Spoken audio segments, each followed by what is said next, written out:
You're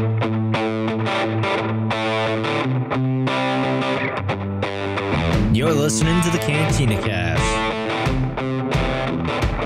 your home for thought-provoking Star Wars talk. Join Albert and Jonesy in breaking down the latest news, trailers, movies, and of course, your favorite characters from a galaxy far, far away.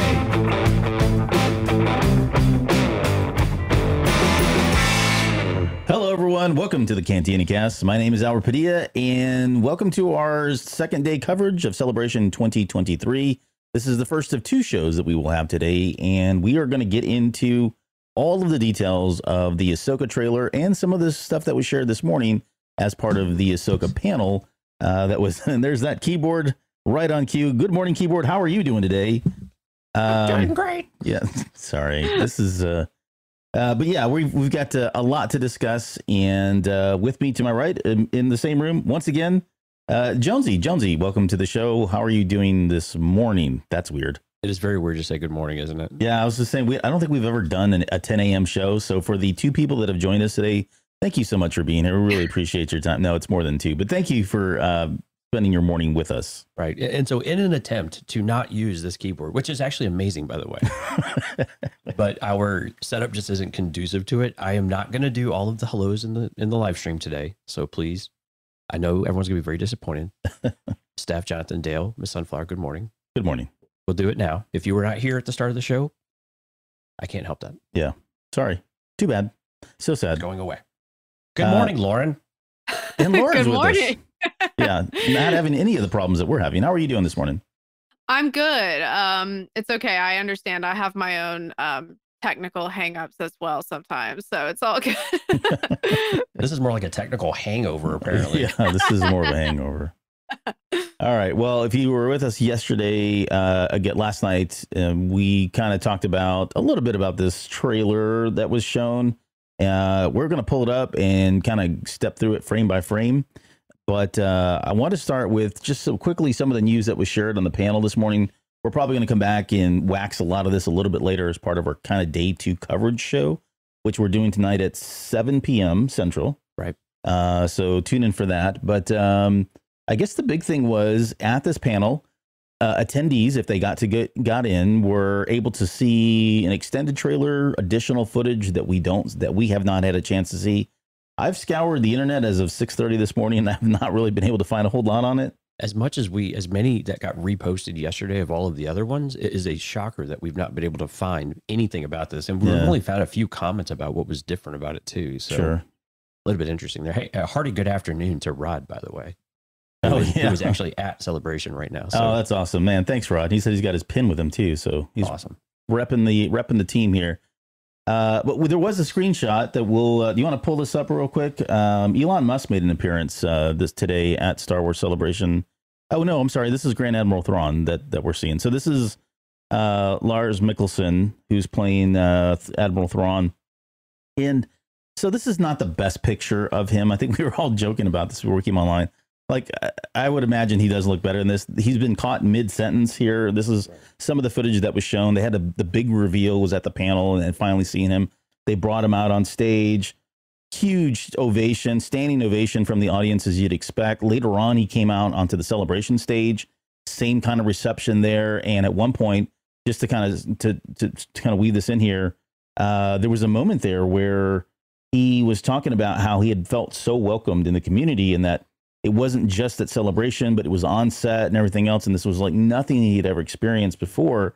And he got another standing ovation, and he really got choked up. Like he was about to, you could see if he wasn't already crying, he was about to start crying because of just how receptive everybody's been to him and this character, and just not even know. I mean, most of these people take these gigs and they're like, sure, it's an acting gig. It's a job. I'll take it. And they don't realize just what they've stepped into until they get to, Celebration and other situations like this. It's been an emotional morning for a lot of people at Celebration, because not only did we have, him getting emotional, Dave Filoni actually got choked up on the Celebration live stage as well. We had, oh gosh, who else was it?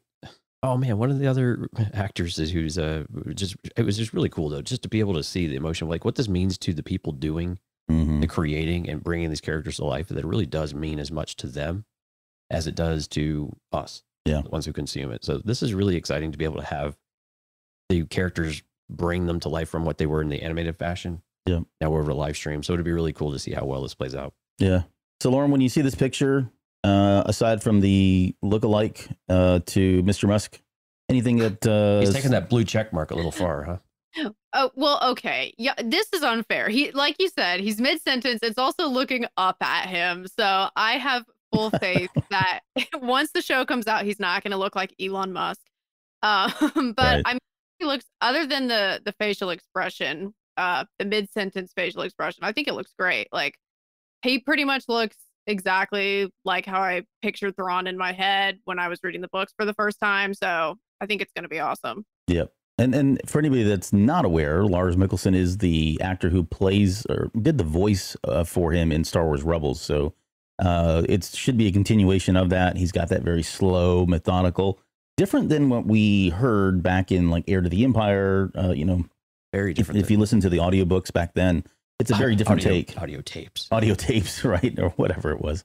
Back then, it was a very different take when he brought it in. And not to, you know, I don't want to get into the history of this, but when it first came out, when he came out on Rebels, there was a lot of banter back and forth about whether this was a better performance, less performance, whatever.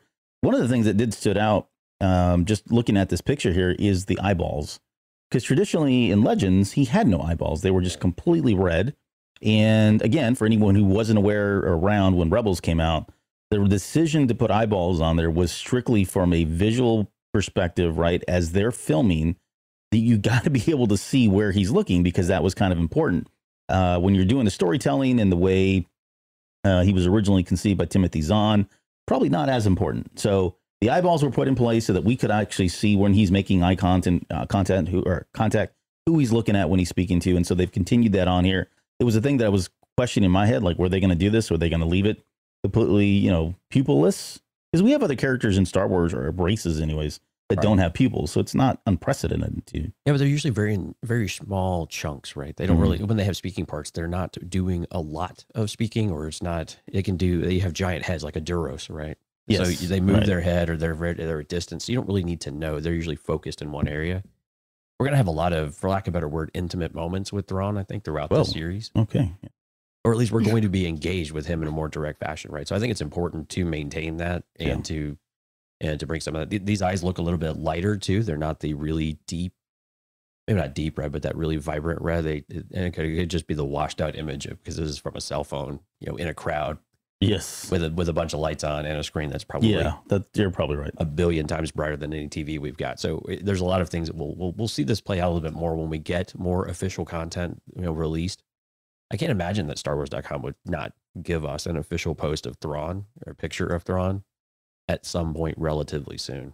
So. Yeah, and this was a question that I was thinking too yesterday. Like, I mean, it makes sense now, right? They didn't really speak about Thrawn much at all. They talked about him. We all knew he was coming, but they were saving it for this, and rightfully so. He got a spotlight on it. Aside from in the trailer, I can't really tell you how many times I've heard Thrawn mentioned, so far, except just in very passing comments, except, well, we knew we had to get it right, but very, very basic. One of the really cool things about this before we get started, though, is that in some of the panels, Timothy Zahn is definitely involved at various stages of this. They at least call on him for advice or for comments. Oh, yeah. Kind of a checkpoint. It's his baby. Exactly. So it's something that's really cool to be able to see the original creators still involved with the process, even if it's not day to day or they're not taking strategic direction or anything. But are we interpreting the character? Do we understand the character? How might the character respond in some of these ways? So it's a little bit fun to think about his involvement. And again, it's kind of like George Lucas, originally with any of the things we were doing when we were starting Mandalorian. Like, what do you think about this? Is this hitting the right marks? So it's great to have that confirmation, that affirmation in some ways as well. Yeah. Well, let's the other kind of big takeaways, and we'll get, as we get more information on some of this, we'll certainly share it. But there was the Sabine holding Ezra's lightsaber was shown in the trailer as well. Sorry, I just heard a loud noise in my head. The noises are in my ears and head. So yeah, we got to see that. On top of that, there was also we got the another shot of the Purrgil. Again, I don't have a picture of this. I'm not sure what the context was. It could have been an extended shot or something, but the Purrgil will be around No surprise to me. No, I mean, they left with them. They're probably going to be there at some point. Makes sense. And I guess one of the things that I really wanted to hear or see was, or listen to, they brought Kevin Kiner out, mentioned that he was kind of doing the score for this. That is so like perfect. It's almost a requirement at this point. Yeah, right? Especially coming off Rebels and the work that he did there. I mean, he's got so many great pieces that came out during Star Wars Rebels that I would have expected him to do this. So I'm glad to see that that was confirmed. But they got to hear some of the audio, some of the new tracks, or maybe the main theme for Ahsoka in this panel as well. Once I get my hands on that, I do want to listen to it because I want to see what his take has been on all of this. Because we got an Ahsoka theme-ish, right? It was more kind of a floaty force thing that came through Mandalorian when they brought her out. But this sounds like it was very specific to Ahsoka. So I'm interested to hear what that sounds like. And maybe along those lines, as we get rolling into the trailer, Lauren, what were your initial impressions of the music that we got in the trailer? I loved the music. That was something that I feel like the more times I watched the trailer, I mean, other things were hyping me up as well, but the music was definitely a big part of it. I loved like the strings and just kind of like the overall tone of it was just great. Yeah. It was a lot of fun. I really enjoyed the music as well. It felt very Rebels-ish. It just felt like it was perfect. I mean, it just really did work. So I hope this is actually Kevin Kiner's work. I would imagine it probably is this late in the game. Usually these things start to have a little bit more formality around them. We know that with trailers, you sometimes get, I don't want to call it stock music, but you get more, catered music to the trailer that aren't necessarily even scored by the same composer. But with Kevin Kiner's just constant involvement with Star Wars, it feels like this is probably legit. And it sounds like his work at the very least. So it's definitely hitting all the right vibes on the right notes. I'm with you, Lauren. I think the strings in particular were really, really front and center and really perfect for what we had on screen today. Well, and it's like you were saying, a lot of times in a trailer, the music doesn't tend to stand out to me unless it's something like particularly special. So I feel like for it to be that impactful in the trailer alone is saying something. Yep. Okay, well, let's segue into the trailer. So we're going to spend the next 2 hours. No, maybe not that long, but we're going to go through start the stopwatch now. Yep. Because now we'll go 2.5. It's going to go pretty long, but okay. So we start here, and we've been kind of dissecting this down for a while now here, but to me, this looks like Jedi ruins, a Jedi temple of some sort. Last night I went down a rabbit hole of going through old Star Wars Rebels episodes, Mando episodes, trying to like kind of put the, I'm going to call them the glyphs or the writings or whatever we have here. And we'll get a better picture of that in just a little bit to something else. And it does feel very similar. The most similar thing I found was the summoning stone. That Grogu was sitting on. A lot of that same kind of ancient, what I would assume would be ancient Jedi texts, not texts, but text in the background. We see that here. So I'm going out on a limb and saying this is some kind of a temple, and she's visiting this temple. I don't know for what purpose, but you guys have any other thoughts or different opinions there? How cool would this be if this was the rest of Tython? Yeah, back to Tython, I like that. Yeah, that would be really neat. I don't know if we will, because if we just got to the summoning stone, but it's that same kind of, I don't know, sandstone is the right kind of word, but that very light colored, very, very basic, but you also get some of the script writing that's of course in the logo for the Ahsoka, series as a whole. Yep. And so there's a lot of consistencies with that. And so I think this would be really cool to be able to bring some of that to Tython and give us more of Tython. This is the ancient ruins. I really love that idea. So I hope this is something along those lines that really we push that forward, and we kind of continue to draw on this Old Republic, Dawn of the Jedi, if you will, type of mentality. And this, kind of the things that we're hearing from Celebration already continue to feed their way into the current content that we're going to get. Yeah. If you look on the, and also this kind of starts a number of voiceovers, something's coming, something dark. She's talking about that. Any ideas, I guess, Lauren, on what she's specifically talking about? I mean, the most obvious for a lot of these is going to be, Thrawn, right? But is she speaking to just a larger threat or something very specific here? Any ideas around that? I mean, I assumed that based on this, she would be talking about the rise of Thrawn and maybe remnants of the Empire trying to gain more power. Yeah. It's hard to say, like, if at this point she would have already known about the characters that we're going to see here in a few minutes. Mm-hmm. So I'm assuming that she's talking about Thrawn. Yeah. Anything different? Anything to add? Well, I mean, we get other characters that seem to be more aligned with the dark side a little bit later on. So it could just be this general menace, right? This general threat that is accumulating in the galaxy that's starting to emerge in some ways. So yeah. I like it's a pairing. It's not necessarily just one thing. I think for us, it could be multiple angles. And the interesting part is really seeing how connected they might be, or are they kind of individual activities going on that just happen to be accumulating for the New Republic in particular. Mm-hmm. Mm-hmm.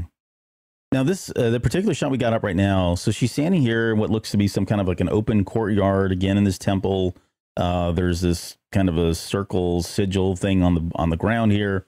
The question I've seen posed on the internet is, why did she throw her lightsabers down, spin around, and fall in? Because it's cool. Because she can. Yeah. I mean, don't overthink it. Like if you're a Jedi and you have the ability to do this, yeah, I would do this and never have to get up to get my coffee and a couple of other things, right? That I can think of. And she didn't desecrate the circle, whether it was decorative or whether there's meaning to it. Yeah, the stuff in the middle, she didn't damage that. So now this comes back a little bit later. Like we see this exact same thing here in just a few minutes. So the way this was kind of edited and cut, it feels like we're kind of jumping in and out of different shorter time frames here, but more on that in a second. But what do you make of, and maybe Lauren, what do you make of, I thought these were shadows at first that are kind of all around the stones on the inside that reach all the way into the middle. But it almost feels like this spilling darkness that's just like a plague, right? Or this type of the word escapes me, but it's something more than just shadows. It feels like there is some sort of darkness kind of plaguing this area, and you see it everywhere else around. So maybe it's just that darker sand creeping into these ruins. Maybe it's as simple as that, but I like the aesthetic and maybe some of the, maybe the intention behind it, or the subtleties, the symbolism. Yeah. I like that high contrast look. Right, but it's all coming, like it all centers in on that dial in the middle, right? And so it kind of found its way to it. I like that idea that things are kind of encroaching upon it. I think we get a better picture of this a little bit later. So a little bit during the fight scene, we kind of see it from a few different angles. Right. So she lands what looks to be in some kind of a chamber. There's more writings and markings, that sort of thing on the wall. Lots of circles and lines and everything. Well, on the left side of the screen there. Yeah, and this lines up with the logo, right? And it lines up with, presumably the world between worlds. More on that in just a little bit here, but it feels like this is all related in some way. I got a theory as far as when we get to the Force users too, as far as what's going on there. I could be completely wrong, but hey, wouldn't be the first time, right? So. Okay, she's also says, so in continuing with what she was talking about, something's coming, something dark. I sense it. But then I started thinking, like, who's she talking to? Like, is this a conversation she's having with, Sabine? Is it a conversation she's having with, we don't really have a whole lot of people named so far in the cast, but is she having this kind of discussion with herself? And maybe it doesn't matter, but, we're going to spend some time on it. So what do you think? It kind of seems like Sabine's the most logical choice based on what we're seeing in the trailer. Mm-hmm. So I'll just kind of go with Sabine for right now. What about you, Lauren? Yeah, that's what I thought too, especially when we see the conversation that she's having with her later on. This almost feels like an extension, kind of like the second half of that conversation that we didn't see in the trailer. Yeah, and I think I think some of that dialogue though is not to all Sabine. But again, who else is it? I think there are a number of characters we could go from, but I think it is, in typical fashion of these trailers, it's piecemealed from a few different things, even though there's a general, story arc going on kind of in the background. Yep. And so next voiceover that we get around this time is, and I think I've got the subtitles turned on here. By the way, we get this red Lucasfilm logo. I love this, by the way. I mean, to my knowledge, we've had the green, we've had the silver. I don't think we've ever had a red. I don't know. I mean, we do get some changes every once in a while. I like this. It looks beautiful though. Yeah. Any significance there? What are they trying to signal? Death? Probably a coming darkness. The coming darkness. She senses. The rise of I'm going to go on a limb. Yep. So call me Captain Obvious. Okay. So we get, let's move past here. All right. So we get our first, and so what I was mentioning was that this is where we get the first voiceover from Balin. We'll get to him a little bit, but he says this is the beginning, and this is the first line, a whole string of kind of comments for him where he talks about this is the beginning. For some, it's war. For others, power. More on that here in a little bit, and definitely going to get into Balin and who he potentially could be. Balin Skull is his full name. But yeah, we've got Sabine kneeling here. Now, she does look like she has her armor on, which is different than we see a little bit later where she has no armor on. So Right. I interpret this scene as, okay, this is probably post Ahsoka coming in and saying, hey, we're getting the band back together. I'm going to need your help. And she's recommitting herself to looking for Ezra. And again, I'm making some assumptions here. If you caught the show last night, we kind of talked a little bit about speculation and what's going on here. But any guy, what stood out for you, Jonesy, here in the scene? Anything else that you want like to add? I mean, yeah, this is definitely that contemplation about getting back in the fight, right? We know that Sabine is coming from a place where she is feeling withdrawn from whatever the reasons might be. We got to get more specifics there, but I think this is very much her. This appears to be on Lothal. This appears to be in Ezra's old room, right? So it makes a lot of sense for this to be one of those moments where she's, am I ready for this? Do I really want to do this? What does this mean? All these feelings are coming back. She thought she had escaped some of it, but then here comes Ahsoka rolling back through saying, hey, I need you. We need to do this again. We got to go figure out, we got to drive this thing through to the end this time. Yeah. All right, Lauren. I just love that this cat. little cat is the cutest. And so much cuter than the one that we got in Mando, like season 1, episode 4 or whatever. Yeah, they really improved the look of the cat. So yeah. I love it. It's very, very cute. Yeah. So last night I was kind of talking about this, and I guess maybe again this is playing into my own head theory here, but Sabine looks a little. I mean, her and Ahsoka both look melancholy, right? They're kind of walking around like their dog died or they lost their best friend, whatever. Either way, and that's probably part of it. But the way I kind of framed all this was, I just wonder. Well, hold on. I'll pin that. I want to come back to it because it makes more sense a little bit later. But yeah, so let's move on to the next part here. So we got Sabine kind of looking off in the distance here. Her hair's longer. Yeah, back in her bomber jacket and clothes. So these are ones we see a little bit later in the trailer sitting in the room, but also when Ahsoka comes back. Yeah. Probably in these types of things. So this is also probably that establishing shot we get of Lothal. Right. I think it's, you're right. I think this is that first extension of that, which we'll see here in just a bit. I like the longer hair, though. I mean, I think it's a great difference as well. It shows time, but also just a different place, right? Rather than the really short crop that she's really engaged all the time, keeps it short because that's more manageable, that's more practical. So I like the idea that, again, it fits the character and the somberness that we see within Sabine right now. Mm-hmm. Okay, so we're back to the temple here. Now, I would assume this is prior to her using, and this is, I don't know, this is confusing because it very much looks like that same area. In fact, you can see what you were talking about, the shadow pointing into the middle there. And you see the hole that she cut. So I think this is after she's come out of it. So she's got whatever she needed, and now something has intercepted her. Yeah. Lauren, what's your take on these droids? I'm assuming they're very skinny people or beings if they're not droids. There's a tradition in the Old Republic of everything was protected by droids. Like everything is protected by droids. I don't know what the deal was, but that's where my head went initially. But any chance these things are living beings, and what exactly is their purpose? I think that they're droids based on what I can see, but to me, I also did get the sense that these droids have been here for a while. Maybe they were left here from long ago, kind of like what you were saying about, back in the day, everything being protected. Perhaps like they used to guard this place before it was a ruin, and then they were kind of forgotten until somebody else came back. Yeah. I think another aesthetically, they're very similar to what we've seen like in Rise of Skywalker with the Sith troopers. But also pulling back from, again, Old Republic and some of that, are they more, Sith protectors or something along those lines? So are they, again, because we know we've got this kind of hidden element going on, and with the pole arms that they're using or whatever the staffs that they're using here, these pikes, it gives off that vibe too of that kind of more of a menacing type of, a menacing type of droid. They're very Grievous inspired in some ways too. Yeah. So I like the idea that maybe they're even if this is a more of a Jedi type of temple, which we could see in the background here in the back left of the screenshot you got it on, these appear to be more temple-like for the Jedi. that there is some secret there that potentially the Sith are interested in, or Sith interested characters are at least interested in. I like that component of it as well. And it's not just Ahsoka specifically. Right. It's kind of a circumstantial type of thing that they've come out here. I mean, there is a slight possibility this could be Sith temples. I'm thinking now from like SWTOR, the game.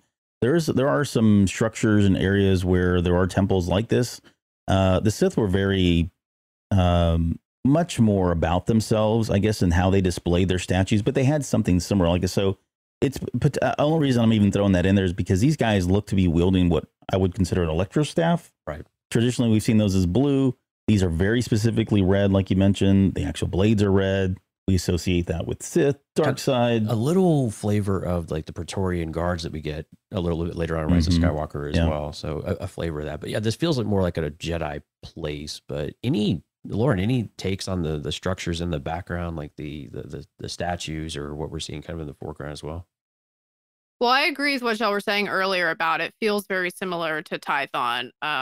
Even if it's not on Tython, I feel like it must have been built within that same period because of how similar the look is and the feel of it.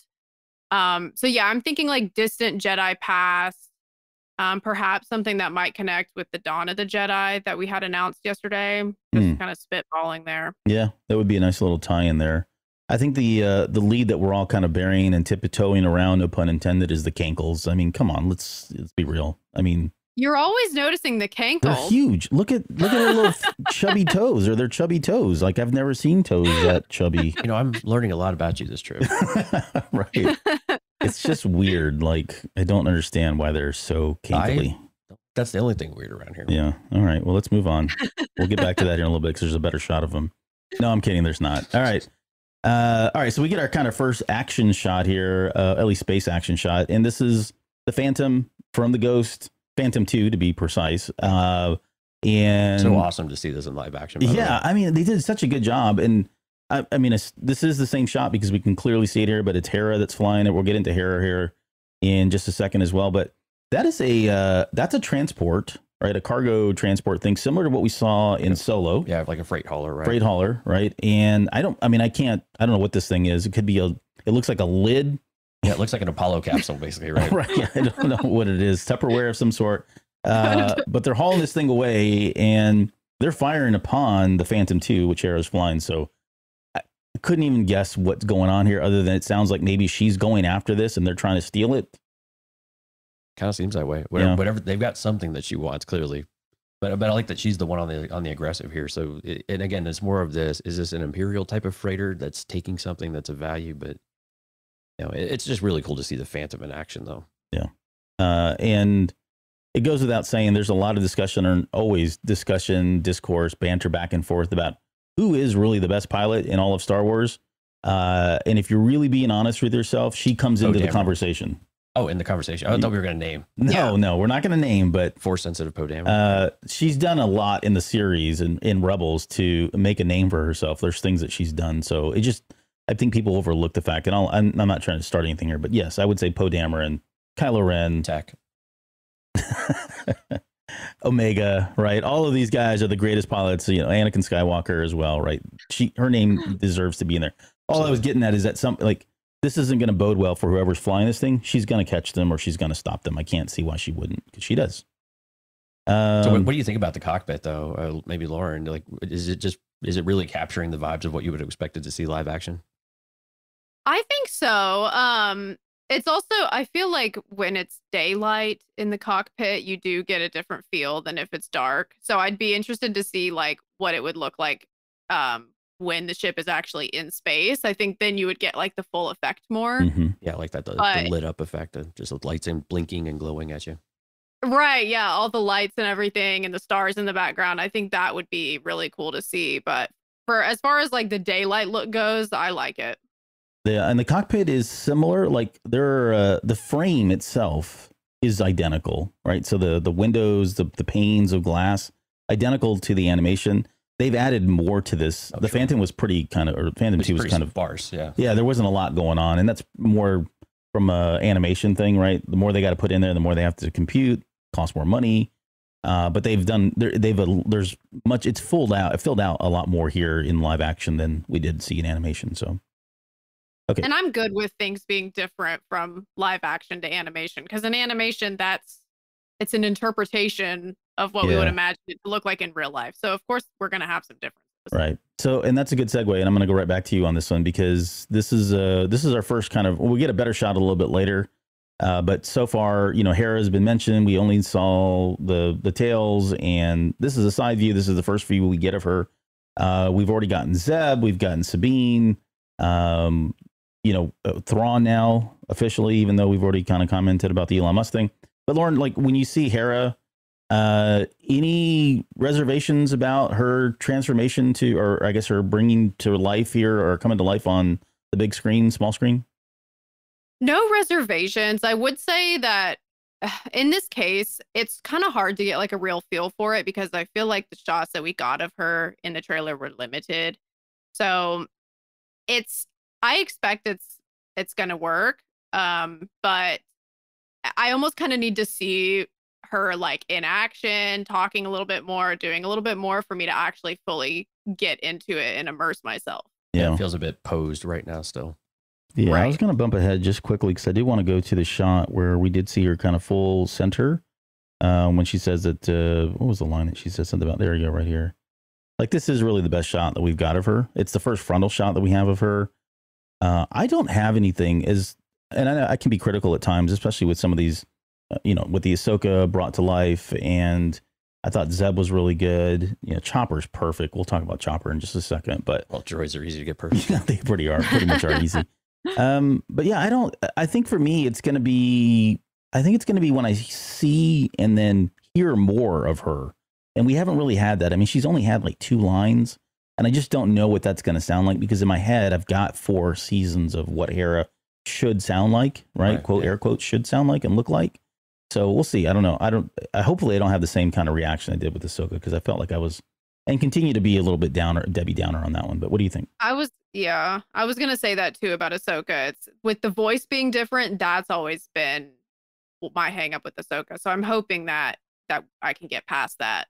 And I've gotten used to Ahsoka's voice, so maybe I will here too, because Vanessa Marshall's voice, just like Ashley Eckstein, is just so iconic. For the character. Yeah. It's just embedded with what we expect of it. And we were talking visually that Mary Elizabeth Winstead, or not specifically to her, but the character of Hera, from a visual aspect of getting any actor to play that, is really difficult. If you look at how Hera is drawn, very high, sharp cheekbones, very kind of gaunt face, almost very thin, very narrow. Very difficult to find any actor that's going to do that and still feel like they've got enough substance to be able to literally kind of fill out and still feel like a strong person, right? Mm-hmm. And so a bit of a challenge here, because when I saw it, I know my initial reaction to Mary Elizabeth Winstead as Hera, was much fuller in the face, right, than we're used to. That's not a knock or anything; it's just her body style. And so, but I think aesthetically, they really did get it right. I mean, they've kind of hit all of the major points where she's very consistent, costuming wise and everything else. But it's just going to be that adjustment period for us of saying, okay, this is the character in live action. And the voice is always the most difficult for me, rather than the visual aspect of it, because when you're doing something else and you've got Rebels on in the background, you just know who all these people are. And so it was difficult to make that transition back and forth. But so far so good. I think some of it will be the cadence, right? And some of the, how does she express care, and also when she needs to get more, I don't know, emphatic about making a decision or telling others what to do. I think those would be the moments that really give us a lot more of what Hera sounds like in live action. No, I like that. That leadership aspect is something that's very, very quantitative for this character. Like, we see it a lot. We hear it a lot in Rebels. And so you would expect it to carry on as somebody who's lived through all of this now and past Return of the Jedi. I mean, she's very seasoned at this point, and a lot more than she ever was. So those are always the most telling moments for a character anyway, but I think they'll be the most telling points for the actor in portraying that character as well. How well can they do that and bring that to life? And I had the comments buried here a little bit, so I apologize for not keeping up with them. I guess for relevant, just go to Jeff real quick. He says, I think the look will be fine. Vanessa Marshall just brought so much heart to the character. That'll be the hardest part to replicate. Yeah, there you go. Neil's with us this morning and says, great actress who has a good likeness. So I think the reception to her playing Hera has been positive, Yeah, it has been overwhelmingly positive. positive. So I think we're in good shape there, right? To Neil's point. I'm not really sure I've heard any negatives because I think most people just kind of understand it now. Yeah, right. We're over some of the shock of seeing real people play these characters that are drawn in unrealistic ways. All right. So I also think go the ahead, please. excitement of having these characters translate into live action at all, it does kind of make me be a little bit more generous with my, like, it's like I don't want to complain. I'm just happy that we get Hera. Exactly. You know? Yeah, 100%. All right, let's talk about this jerk face. Everybody's favorite cankerous droid. I love your word choice sometimes. It just amuses me so much. He's just so perfect. And he's up there. You can't really see him. He's right behind there, but he is my favorite droid. I've grown to love him more, I think, than R2. And I know that sounds sacrilegious to most, but is there something about his personality and just how much of a jerk he is?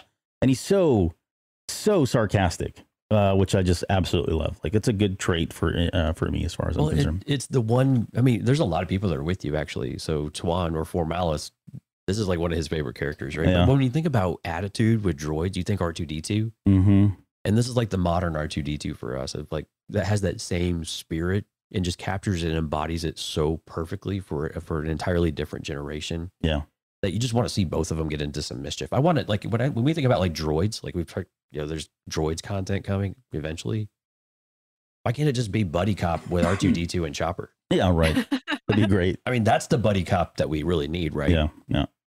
And it says Chopper grunting on the subtitles. I guarantee you he's cussing. Like, there's no doubt in my mind there's F-bombs being dropped at this moment, and we just can't see it or hear it. So, well, he was at Celebration on the stage, so he was probably dropping it. Yeah. Okay, so we get the next part here, and again, there's a continuation going on with Baylan talking about this is the new beginning for war, for power, and then we get this kind of like Phantom Menace. I'm going to call it a Darth Maul entrance, for lack of a better term. Right, the door opens up, and we're introduced to Shin Hatai, which is her name. Okay, so a couple things about Shin Hatai. We'll probably kind of wax in Baylan as well here. But I did want to, this has been pointed out a number of times, and you can see it. I'm going to fast forward just a second here I'm trying to get to the braid. Yeah, it's probably better when she takes the hood off here. Let me back up here. But there is a little Padawan braid, if you notice, right there in the middle of the screen. Okay, so yes. So, okay, right. So Padawan braid. But yet she's wielding, what's that? Puts a different spin on things, doesn't it? Yes, it does puts a big spin on things, I think, for a lot of reasons, of course. But so Sith have never had Padawan braids ever. It is exclusively to Jedi. And so we can get into now about kind of theories about who these people are.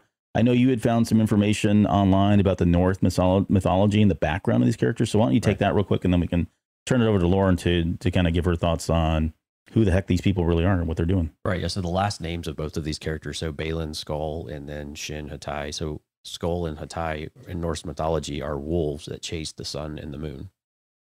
Sound familiar, Dave Filoni? Yeah, wolves. I mean, everything with wolves. Everything with wolves. And again, chasing. I mean, it's also embedded within the idea of the whole world between worlds as well, right? Mm-hmm. And so I think that the mechanic of it just makes a lot of sense. But also, how does that bridge back to these characters? Are they? She's dressed in gray, like darker tones, but are they Sith-like? I can't really tell what's on her belt.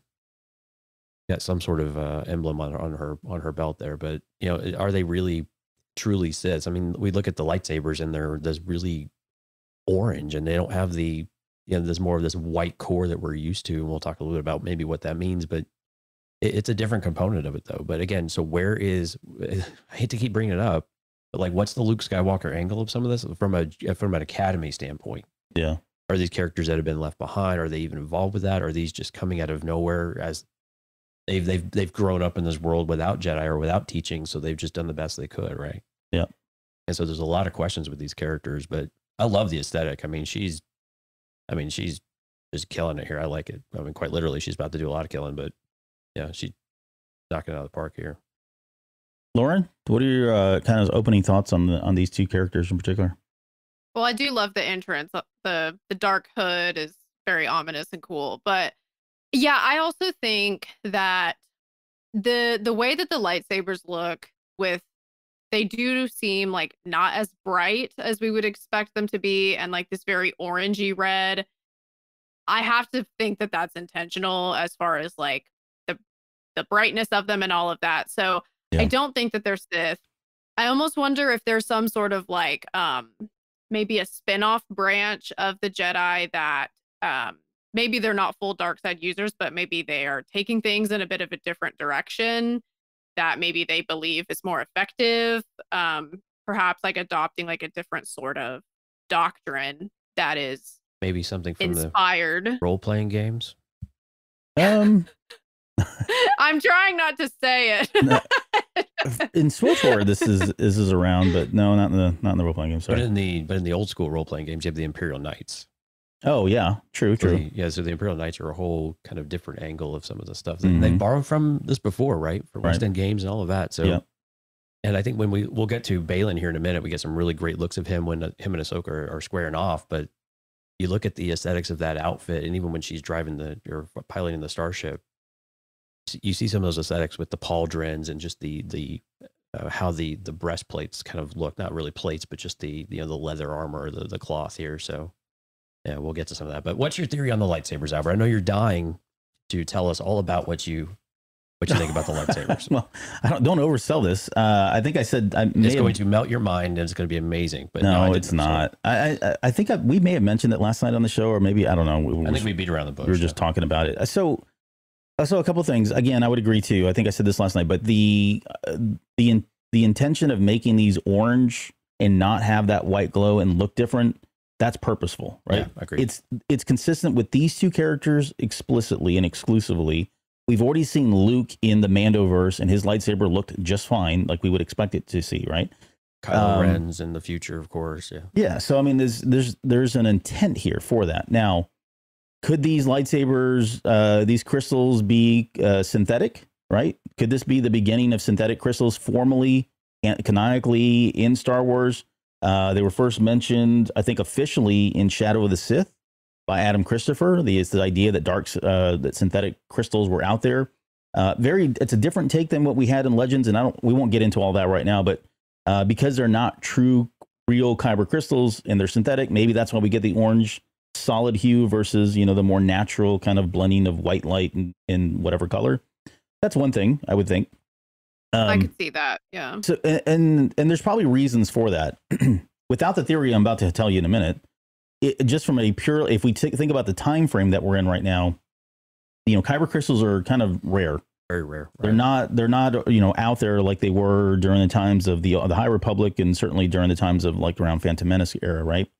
So, and they're becoming more and more scarce because we know Kylo Ren and the First Order are going through and they're purging these things, and they're mining all of Ilum, boring that out. They're using this for weapons, and they outfitted all of their Star Destroyers with kyber crystals, right. Out there when we get to the Rise of Skywalker. So it's a hot commodity to have a kyber crystal. So that could be one reason why they've gone to synthetic crystals, and they're probably the only two people that we know, at least right now, that are using them. So the other theory that I had, though, there's something that's bothering me about the scene that we get with Baylan and Ahsoka. Okay. All right. And let me see. I think it's coming up. So let me just fast forward because I don't have it in my notes. But I just want to go to this scene real quick. And this is going to feed into, some crazy headcanon stuff here. But this scene where you see, okay, right here. So Baylan seems to be here already. Right. Now, in my head, I would think that if there was somebody that was threatening, and let's just assume this is the world between worlds, okay? If he was going after the world between worlds or whatever, it feels like this would be the inverse. Ahsoka would be trying to stop him. The way I'm reading this is he and potentially, what was her name again already? Shin, right? Are somehow defenders or protectors, people that are trying to prevent other people from using the world between worlds. So they may have been Jedi Knights at some point, right? He's got a Padawan, and they've kind of been living here. They've been tasked with this or whatever. We don't know how time travel, how passes in the world between worlds also. So I want to just put that out there because I know people are like, oh, well, it's been around they look pretty young. Why wouldn't they be old? We don't know how time traverses. But in my head, what I was thinking is these guys have been tasked with protecting and ensuring that people don't use the world between worlds. You have somebody like Ahsoka who wants to use it either for a couple different reasons. You could say because she's trying to get Ezra, she's trying to prevent Thrawn from doing something, right? Or go back in time, fix that moment, or whatever it is. But then I just started thinking, well, then for both of these characters, you know, that would explain why maybe she has a Padawan braid. They're still technically good, but they're almost kind of neutral. And I don't want to use gray because I'm not talking about that, right?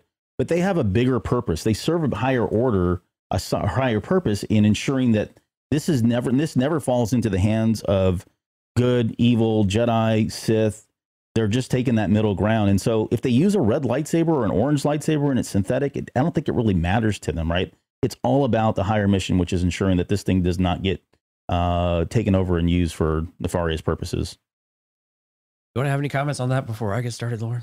I actually love that. And it is not, when I watched this, every time I watched it, I assumed that he was the one trying to get in and she was trying to stop him. Mm-hmm. But I do really like the flip of that, of if she's actually the one trying to get in and they're trying to stop her. So I think that could be really cool and a cool way to, I don't know, to take the storyline if that's what they're doing. So I'm on board with it.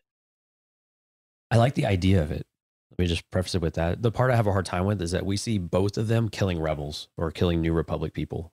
I mean, we see this specifically like throughout the trailer in more than one instance, so that they're defenders in some kind of way. Now, could they be going to try to find this information or, you know, pull it out of people? Maybe, especially if they're maybe a bit more ambiguous with how they decide to use the Force, or they don't have this morality, you know, as part of it as Jedi. Yeah, and that's where I was going to go. Yeah. So that's the challenging part for me to understand, is that they don't seem real. They don't have the red eyes or anything like that. So to be fair, so I think to again draw more away from the Sith, which I totally agree with you there. I don't think they're Sith in any kind of way. But you know, what is it what the motives are though? It seems like they're going to some pretty extreme moment here to either get information or whatever it might be through the New Republic specifically. And that tells me when we see Shin firing on, you know, what appears to be Ahsoka's ship, right? You know, and again, I have a feeling that the ship that Shin's on in this screenshot is the same one that we see Hera on, talking to Mon Mothma and all the senators as well. So it seems like this is all catered in as one spot, and they are hunting these people in some way. To me, that seems less defenderish in that way. I almost wonder if maybe they feel like the New Republic is getting in the way of their mission that is above and is greater than the New Republic, though. And maybe that's why they feel like, well, we have to kill them because what we're guarding here is much more important. Oh, absolutely. Yeah. I think if they were to qualify it in that kind of way, I think you're absolutely right. I think they always, I mean, this is always usually that it's kind of I don't know if it's a trope, Lauren, you're the expert in that regard, but the idea that I have to save you from yourself, even if it means I need to take a really firm line and be not only assertive, but I need to be aggressive. I need to be destructive in some ways as well. Yep. So, I mean, I'll try to put some more thought into that. This is the stuff I think about at 4 a.m. as I'm trying to go to bed. But the other he's not kidding. This is true. The other thing is we'll know more as time goes on. There was a comment that was made this morning by the actress. What was her name and available? Ivana. Yeah, Ivana Lee Sockno. Lee Sockno, right? Yeah. She had mentioned that she called this character ambitious, intense, aggressive was the word that was used as well. Right.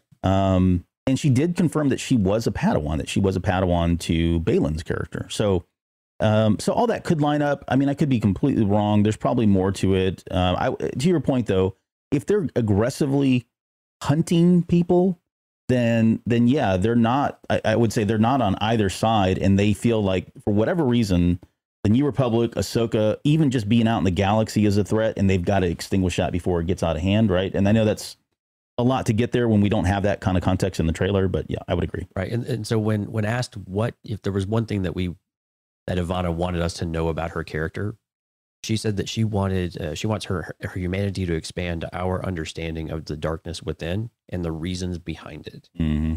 That's paraphrasing, of course, but so it's an interesting idea of that falling into darkness. So there is definitely a darker element of it. But to your point, even to the theory's point, it doesn't always mean that you start off with ill intent, right? You just start to be consumed by some of this stuff too. Yeah. Which to me, in that context, it almost feels like they want to use the world between worlds in some way like that, rather than like trying to stop someone else from using it. I mean, well, it could be, it could be both. It could be selfish purposes, absolutely, right? Yeah, it could be very much both. Like the way that you're going to do is not the way that needs to be done, or we can't share this, right? Right. Exactly. Which is probably dumb, but it's dumb to use any of it, right? But I think Ahsoka probably understands that better than most. So it would be interesting to see where Ahsoka lies on this right now, whether or not she's feeling desperate in some kind of way to where she would want to use it, where she has told Ezra, you already did too much. Yeah. You know, so has that perspective changed for her? Yeah, exactly. I have a feeling probably not, is my guess, because I think she seems pretty rigid in some of those moments, but I think also we're going to see her transition back towards, you know, maybe being a Jedi, is what some of the text later on in this trailer suggests. So we'll have to see how that continues to play out. Yeah, that's a good point. I mean, she was the first person to tell Ezra, hey, let it go, right? Right. This is not going to change anything. But the counter argument is a lot of time has passed. Absolutely. She could be very desperate, right? And feels like if Thrawn really is truly the threat and Palpatine is not, because he's not returned yet, then maybe this is, you know, desperate times call for desperate measures, and she's kind of giving in a little bit. Lauren, does that sound like Luke Skywalker and Ben Solo to you? I mean, I do think that, you know, if she feels like she's exhausted all her other options, I think that she's still willing to do what she needs to do. So right. Even the best of us are suspect to moments of poor decision making, right? I guess is maybe the 100%. Yes. Yeah, especially if she's desperate, nothing else is working, it's a dire enough threat. All of that to me makes sense. Yep. I used this joke yesterday, but yeah, I've gotten to a lot of bad relationships with that kind of approach. So Star Wars. Oh, no. Yeah, mostly through Star Wars. Mostly through Star Wars as well. Okay, so hey, real quick, can you there were some comments that were made also by Ray Stevenson about his character, just in the context of what we're talking about here. Oh yeah. Yeah, what did he say there? Yeah, I was going to come to it. We got to the screens here in a minute, but yeah, so he's been around for a while in the galaxy. Is he a good guy, or is he a bad guy, or is he something else entirely? So again, this more ambiguous way of thinking. Maybe you start off in one way, maybe you don't have ill intent, but you get down that path. But also some of the themes and inspiration. This is where I wanted to come back to. So I'm going to save that one until we get to this screen right here. So okay. We're not far enough away. We're not far away, so we'll come back to that here in a minute. Yeah. I mean, we're only like 30 seconds into this trailer, and it's already 52 minutes of a show. So, you know, whatever. Right on target. Okay, we talked about these scenes last night a little bit. This looks like the recreation of the ending of episode or season 4, right? The finale. Yeah, I bet. But it is different because, I mean, she's got the longer hair, and I didn't even think about that last night when we were just kind of talking. But it does look like what's sad for me is what you mentioned earlier. Like, Sabine feels like she's been here this entire time. A lot of time has passed. Ahsoka seems to be coming back over to Lothal. This is Lothal. Clearly it's Lothal. You can see the city back there. This is the exact same tower that Ezra was living in. So we opened with episode 1 of Star Wars Rebels with this shot. We close the entire series with this shot, and we're opening up in Ahsoka with this shot. So very cool that they've kind of kept that very consistent. But I think, again, the sad thing, the takeaway here is that it does look like she's been here for a very long time. And the theory I had last night was that I think Ahsoka abandoned this idea that Ezra is ever going to be found, right? I can't find Ezra. We can't find Thrawn. No harm has happened. So she may have given up because she's had other duties, right? Other responsibilities in the galaxy. And Sabine has taken this almost personal. Like we committed to this, right? We said we were going to do this. We began this journey together. You dropped out for other reasons. I've stayed committed, and I've kind of been here all along. And a little bit later, we can see that body language, I think, come out from Sabine, like, so you're coming back and you want to do this again? Like, what, you know, that kind of thing. Well, it's one of those ideas that when they were at the end of Rebels, you know, things change at some point, and that didn't change in the way that Sabine felt about it. And she probably ran out of options really quickly. And now all of a sudden things have changed again. And now she's back. Ahsoka's back. And so from Sabine's perspective, I could see where this would be very frustrating and probably a lot of resentment built up over these years that they've maybe not seen each other. Yeah. Yeah. I mean, Sabine saying it's been a while. Yeah. So clearly we know they had a disconnect here, but I think this resentment has built up. The body language says itself. I mean, arms crossed, standing kind of cockeyed. But look at this, leaning away. Yeah. Yeah. So this shot right here. This is in Lothal though. This is in Lothal. But this is a very, like, she did her homework. This is how Sabine stands a lot in the series as an animated character, especially whenever she's trying to move her point. Yes. No. Very good. Yeah. Yeah. No, I mean, Natasha Luberty's. I mean, you talk about how difficult it is to get characters to be really capture an animated character. Mm-hmm. Oh my gosh. I mean, Sabine's not an easy one either, but they've cast this one perfectly. And like you said, she's done her homework. She's studied. She knows the animation or the body language side of it. She knows what to do physically with this character, and she's already getting some of the attitude as well. Yeah. I feel like she's even got the facial expressions, which seems like it would be hard to capture. That's very true. This little smirk thing right there, Mm-hmm. I mean, that's lifted right off the screen, or the animated screen. So, and I have a feeling if we go back, because we've seen some images from Celebration where she does have the short crop top hair, and so I'm wondering, wondering at some point if she will cut her hair when she decides to get back in the fight, right? I like that. That's pretty typical, right? When these, like, you have someone that's been down and out, they've kind of let things go, like Thor, you know. Well, I was going to say, from a practical standpoint, your hair flowing out of the helmet. I don't know. You would know. How does that? Well, with Mandalorians and stuff, you saw this with Ragnar. Whenever he puts the helmet on in one scene, it's kind of hanging out, and then all of a sudden, it's like all nicely tucked away. So I think the helmet's like sucking all up in there. Oh, do they? I also feel like cutting your hair can be kind of like a symbol of transformation as well. Yeah. Like if she feels like she's gonna kind of reinitiate herself into the fight, cutting her hair might be like something that's part of that. Mm-hmm. She's going from dad bod to god bod. Sort of. Yeah. I guess I well, the Sabine equivalent of what the Sabine equivalent of what a dad bod. But you're absolutely right. Yeah, that transformational aspect, you physically see it, you visually see it. You don't just hear it or just, kind of experience it that way. It cements it for the character as well. You have made that transition. You are now something different than you were before. Yeah. And now, staying on that theory of, she kind of abandoned the mission. Sabine feels a little resentment because of that. She altered the mission. Yeah, I pray I don't alter it any further. Right. Ahsoka says here, things have changed, right? And she's clearly saying, okay, yeah, you're right. I left. However, things have changed. We've got to get back together and go find Ahsoka, or I'm sorry, we got to go find Ezra. But really, I think for her, it's about more finding Thrawn. I don't think it has anything to do with Ezra. But then again, to Sabine, it's about Ezra, right? That connection. The two are together. It's difficult to make the distinction between that connection when the two of them get together. It has to be about Ezra, right? But it can't not be also about Thrawn, because Ezra and Thrawn are connected in some way as well. Still, I almost wonder though, like in Ahsoka's defense, a little bit. I almost wonder if it's a situation where it's like, look, the trail went cold. Yep. There's only so much we can do, and actually now I have a lead, so I'm going to come back because now we actually do have something that we might be able to act on when maybe previously before we didn't. Right. New information. Right, new intelligence, Morgan Elsbeth. Right. Well, and Ahsoka taking the emotional element, it's probably always had the emotion element drawn back a little bit, where Sabine is more emotional in this because of how she viewed this family, right? In many ways, a family, right? That it's just such an iconic quote for Rebels, And so they're more than what even Ezra coming in late. So I think that's important to note as well. But no, I totally agree with you, Lauren. I think that's a spot on them. Yeah. And I think Sabine has that commitment. Like he explicitly told her, Sabine, whatever. Right. And they committed to that at the very end. So like, I'm not disagreeing with anything. I think we're all saying the same thing here, but I do like that idea too, that it really isn't, I'm not trying to paint Ahsoka as sinister and just kind of like abandoning the mission, but you're right. I mean, it was just, there wasn't anything to go off of, and how long can they really realistically keep this going when other things in the galaxy are calling her, and the need to go out there and be who she is for other people is weighing heavily on her. She can't just commit every single day to that, like Sabine has. Yeah. Well, I think something else here is that the overarching narrative here that Ahsoka is giving, I'm curious if this is all to Sabine. Because things have changed. We're saying that clearly that she's talking to Sabine, but it feels like the rest of it could be really dialogue for something else too.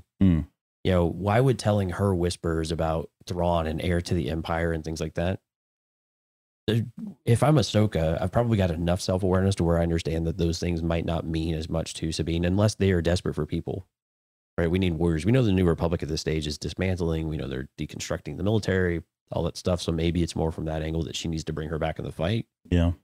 But the question is whether Ahsoka's in that fight right now, right? Right. Because we don't really know what Ahsoka does in between hanging out with Mandalorians. Yeah. Listening for Grogu or whatever. So here are the, okay, so we get these 3 transports. I'm assuming these are kind of New Republic transports. I think these are like an evolution of like Mon Cal type of ships. Yeah. The inside, if it's the same ship inside, it has those same similar aesthetics. Yeah, they kind of cut the backs off on them, I guess, from what we're used to seeing. We talked a little bit about this shot last night, and there was one thing that stood out to me a little bit. When you first see this, right, by the way, that was Kaz's father, like confirmed to the right of Mon Mothma there. So to me, that there's no doubt in my mind this is the New Republic. Right. So Mothma is part of the New Republic. I think she's probably going to have some strong words with the leadership because they're kind of running the place into the ground a little bit here. But what was interesting that stood out to me was that this seems to be like a counselor ship, or they're having some whatever these transport ships are. They're talking to New Republic Council for something. Right. But what was interesting is her face, and everybody looks here pretty pleasant, pretty happy. If we just go like 2 frames over, there's a moment where she's very bothered by something. Like, I hate to be dramatic, but look at her body. I mean, we've seen this so much in Andor. We know her now. You're just following her lead. She's looking dramatic. Yeah. Well, that's what I'm saying. Like, if you look at it there, she says, I started hearing whispers, and the timing's different, but she got some bad news of some sort, something that's not sitting well with her. And it could, again, just be Thrawn. But you guys have any theories as who's delivering this message and what's being told here? I almost wonder if it has something to do with, not only is Thrawn coming, but the New Republic is also not prepared. So, I mean, she could be disappointed and frustrated with the state of the New Republic right now as well. Or the lack of response, or the lack of preparation. She feels like she's the voice screaming, or she's going to be a voice screaming, hey, there's the second coming. We've been through all this before. And the New Republic's like, nah, we're fine. Well, I think also Mon Mothma's been on that side where she's the one resisting some of that too, right? When it comes to the difference between her and Leia, what we know from the books, they started to have a bit of a dissonance there. Of Mon Mothma, I think, understood that something was happening, but they weren't in a position to go and rebuild the military. They didn't want to rebuild the military, and so and again, this kind of goes to Carson Teva. This is the connectivity with Mandalorian, I think, too, is that something's happening out here. Yeah. I don't know what yet, but something doesn't feel right. But we started to see this in Mandalorian. That's why some of those scenes, even though they feel a little out of place, are really important for us to help understand where the New Republic is in this moment. We could argue about execution a little bit, but the story itself is very, very clear that they are in a position of, we are not a militaristic government. Yeah. We do not really necessarily have a standing military, for the most part. If we do, it is very much a policing thing. And I think that's been very specific with Carson Teva and them. They call them officers. They call them blue. They're not saying, they're not using all of these other real official, militaristic terms like we would see with respect for an admiral. We don't hear some of these terms as much now. So we hear them more in these policing type of things, the beat cop, basically, rather than the militaristic aspect of it. So I think that difference with when you have people that may be out in the field, and I like the idea as a consular ship, so I'm looking for the ambassador at this point. Yeah. But, so is it that they're hearing things and she's hearing this concern, but we can't make that leap because we just, my hands are tied kind of thing. And this is the problem with politics and politicians that she feels within Andor, right? So I like the idea that there's that conflict, but what can you really do about it? This is a very different position than what she's in with Andor. She's on the other side of the coin. And so it could be a much more challenging thing because she has all of this history of what she's said in front of people and what led to the New Republic in the first place in rebellion, right? Yeah. And I don't want to string all this together because I could be wrong, but again, this is part of the trailers and why they do this stuff. But you look at the interior, the aesthetic of this ship later on, when Balin is doing his best Vader impersonation. Looks very similar. It all looks connected. I mean, this looks like that's probably the door where Shin, when Rams on the walks bridge. through. It all looks like it's all contained within this, in this scene, in this moment, in this episode. Yeah. All right. More on that here in just a second. Okay. So the back of the head that shook the world, right? Essentially is what we're looking at here, because this has been discussed so much. I mean, the audience, every time this was shown, people went crazy. He's probably got, this is a very, like the silhouette, the outline of this character. It's so iconic. It's similar to me, at least for like Vader and some of these other characters. You just see the back of it. You know exactly who it is. There's no question about it. I mean, we have the blue skin. You can't really tell in the feed that we've got going on right now, but it's definitely Thrawn. And unfortunately, this is all we got yesterday. Although we talked earlier about the showing him here. This, for me, feels like this is a flashback of sorts. Okay. And I say that because later on, when we get the picture of Morgan Elsbeth, and it's just right here, this is the same cockpit.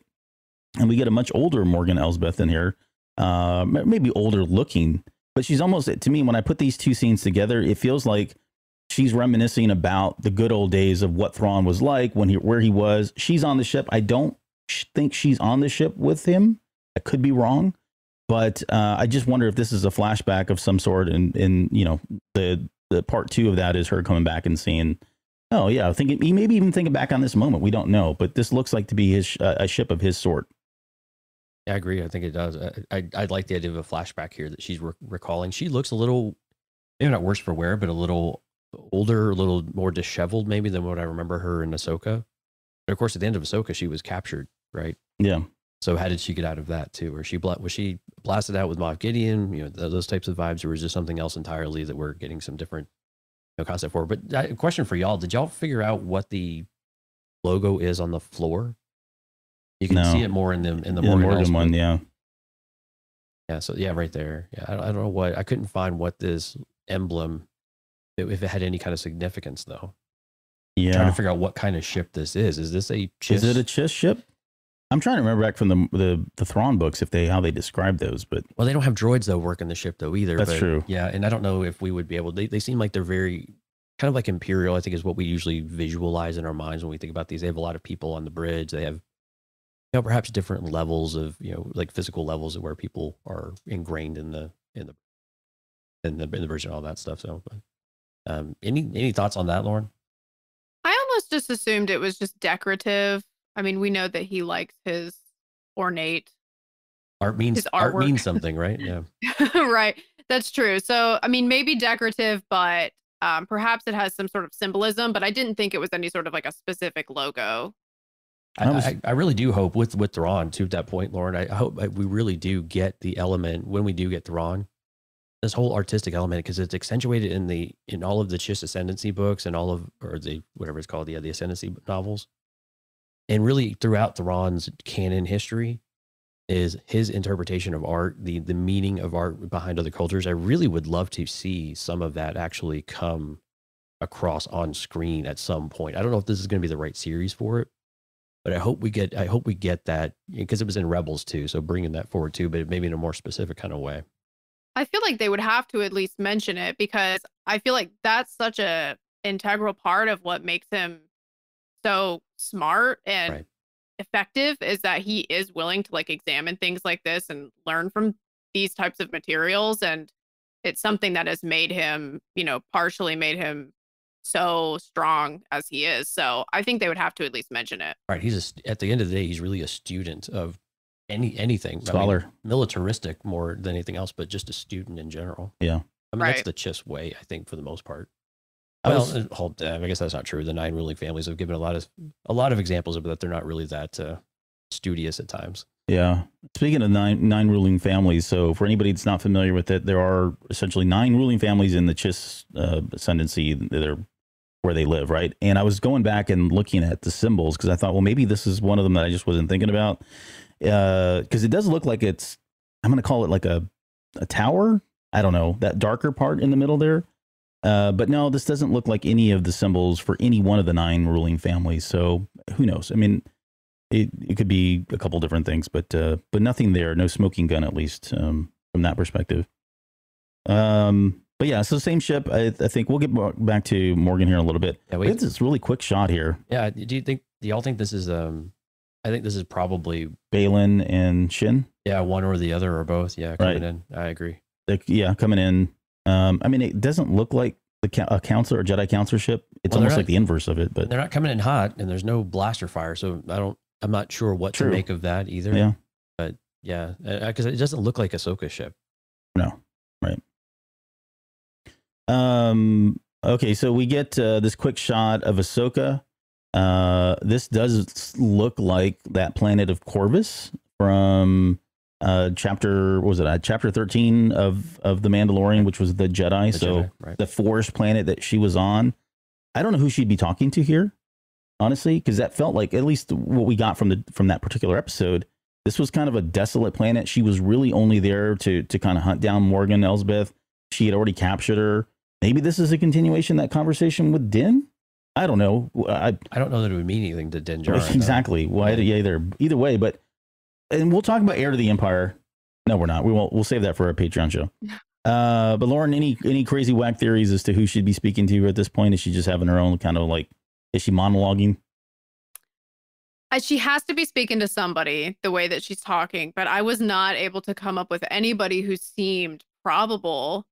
Because who would be on this planet? On Corvus, yeah, exactly. Yeah, I'm like, because she seemed like she was deliberately out there by herself. Who was the mayor? Remember, he was imprisoned in the little fort thing. Yeah, he didn't really. Oh yeah, and he was helping her. So I don't know if this means anything to a small part of the galaxy. Who okay, well, Mr. Brainiac, who is it? Well, I mean, it could be a Sabine. That it was, if her and Sabine link up and she's able to come back and take her back. Now, why she would operate out of Corvus? I'm with y'all. It's the Corvus piece that throws me off, honestly. Right, because it didn't feel like she was based there. Right, this wasn't her home base that she was just kind of going back to. She was there for a purpose. So I agree with you there. And maybe it's not Corvus. Maybe it's just something that looks similar. It's just very true. Fog and as daylight is coming or something like that. But yeah, and this is what I was saying before. Like when she's talking to Sabine in person in Lothal. While the dialogue flows very well, this is the part that throws me off. Is like, okay, who is she talking to at this point in this moment? And maybe it could be a surprise character too that we're just not anticipating, or maybe we don't want to anticipate. So it's interesting though to speculate who it might be, because there's a whole list of people you could throw in here, but I just don't know if anyone were responsible to throw out there at this point. In the full context of the dialogue that's happening here, she starts off by I started hearing whispers about Thrawn's return as heir to the Empire, right? So clearly she is, and we got this from Mandalorian. I mean, there's no surprise here, but she is hot on the trail of Thrawn because she's worried that with Thrawn's return, so does the return of the Empire, and she does not want that to happen. Now, I know it's not a capital H, and I'm not going to go get excited here or whatever, but I do wonder if they are going to take some kind of a new spin on Heir to the Empire, and not in every aspect of it all, right? But just that threat that was there. The one thing that we talked about too, though, is if you really get into the books and understand what the context of the title means, you're not talking about Thrawn. Right. Heir to the Empire was always Luke Skywalker. So does Luke Skywalker come into this as well? There's a lot of ways this thing could go at that point, but. Yeah, and I think with Heir to the Empire, Thrawn has never been one to really crave power. For the most part, it was in service of someone. It was in service of something bigger than himself. So this would be a potentially a very big character shift. Mm-hmm. Right. And so what the books did do, though, not to everyone's liking, is that they did start to call in a bit of questioning of where Thrawn's loyalties truly lie, whether that is with Palpatine and the Empire, as we knew it, or with the Chiss Ascendancy. Yeah. Never in any of those things do I recall, and maybe Lauren, you can help me out here, has Thrawn ever really been self-centered about him having that control as a true, I don't know, as a true figurehead for a society, for a culture, for a military, anything like that?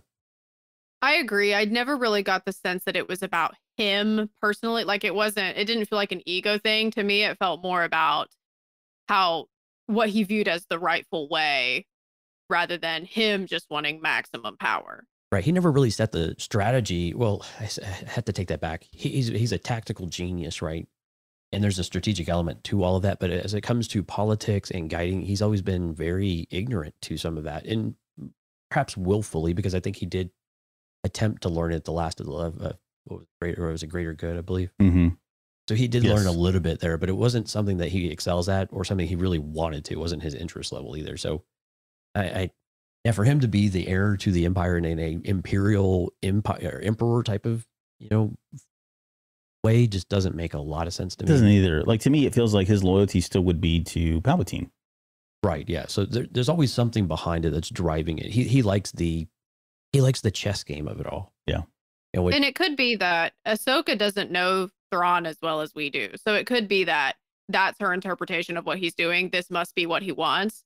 Whereas she might not have the full picture of what's behind the scenes too. That's a great point. I just wonder how much too, since we're on the topic of Thrawn, like how much time has passed, number one, right? And then what happened to him when he's been out in the middle of wherever with Ezra, and how much that's changed him. Like, are we going to get the exact same Thrawn, or are we going to get a slightly different, twisted Thrawn? Like, maybe, I guess what I'm saying is, if I had to make a defense for why it could potentially be now he's thinking about himself, maybe he was changed in that time when he was out there, and now he's thinking, hey, I'm coming back. Palpatine's dead.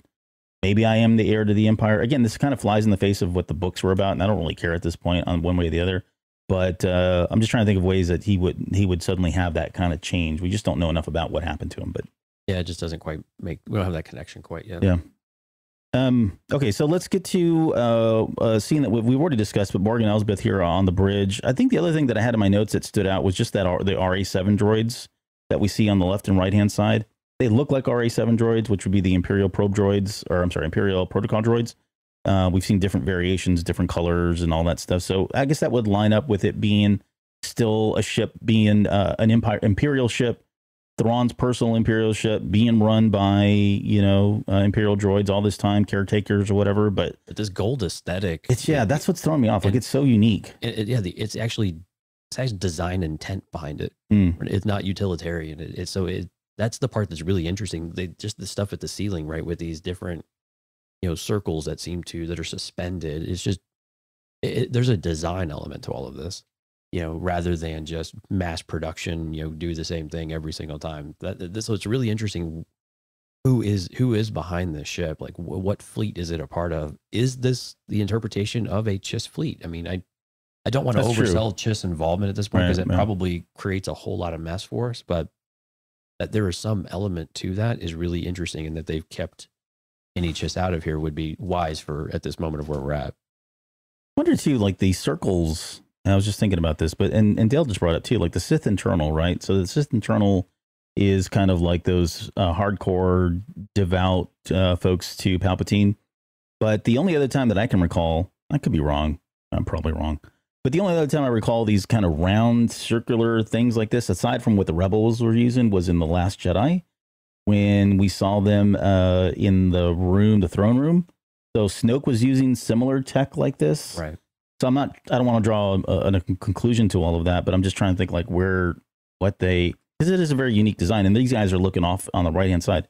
Typically the Imperials looked at square monitors with very, what I would call industrial kind of aesthetic, right? Sure. Not like this. This is more of an organic kind of thing, very similar again to what we saw in Last Jedi, but who knows? And I did zoom in as far as I could, given the quality of the trailer online to look, and they do very much look like charts, like star charts and things like that. So very still functional for what they're doing on the bridge of a ship.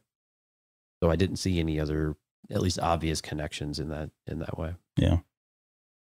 Okay, so the $9 million question is about whether or not this is the world between worlds, and I'll go to you first, Lauren. Did we miss Morgan Elsbeth? Where's that? I think did we not talk about Morgan Elsbeth?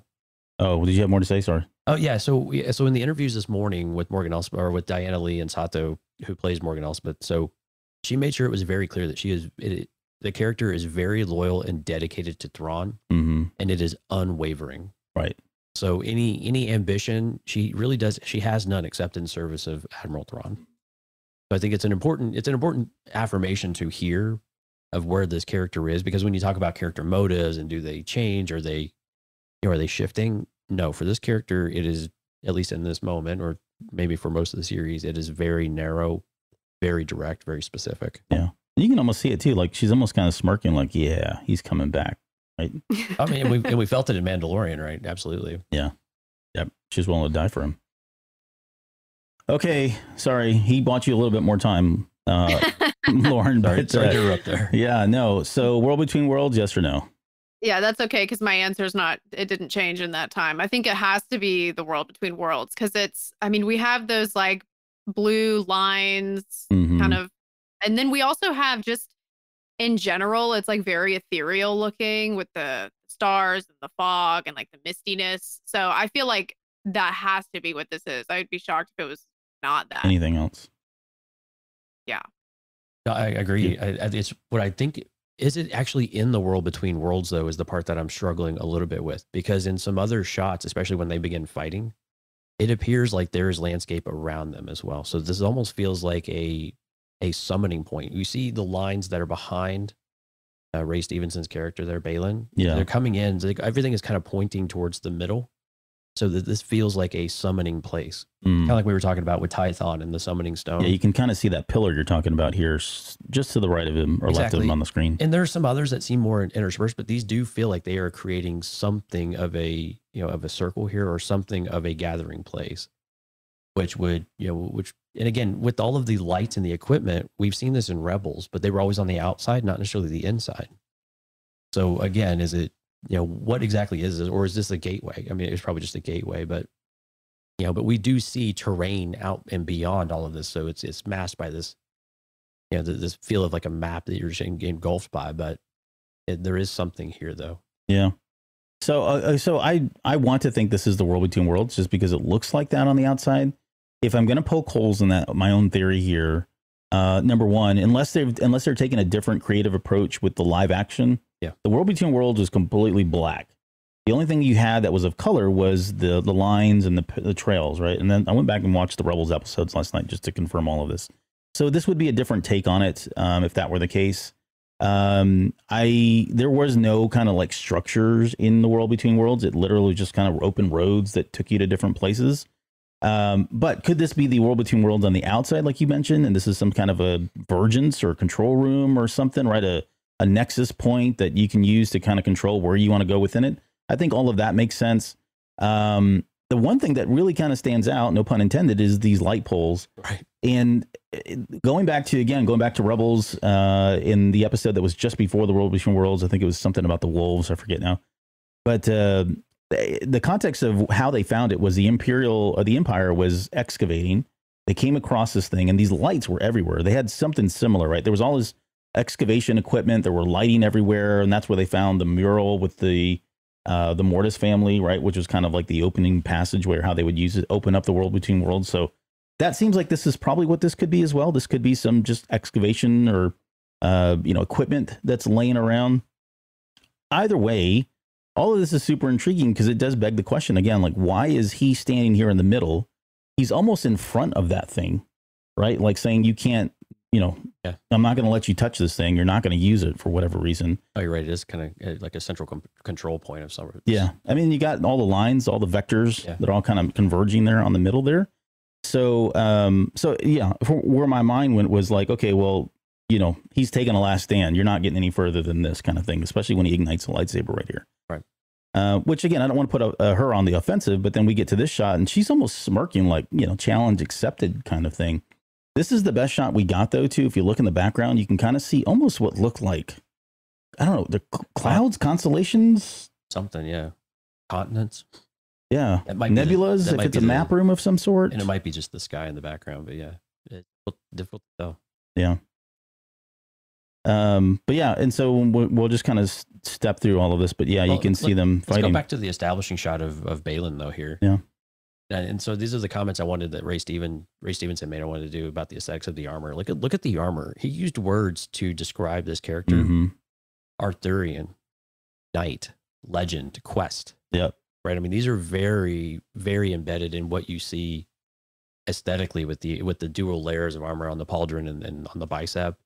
Again, the design of the tunic as well and the gauntlets.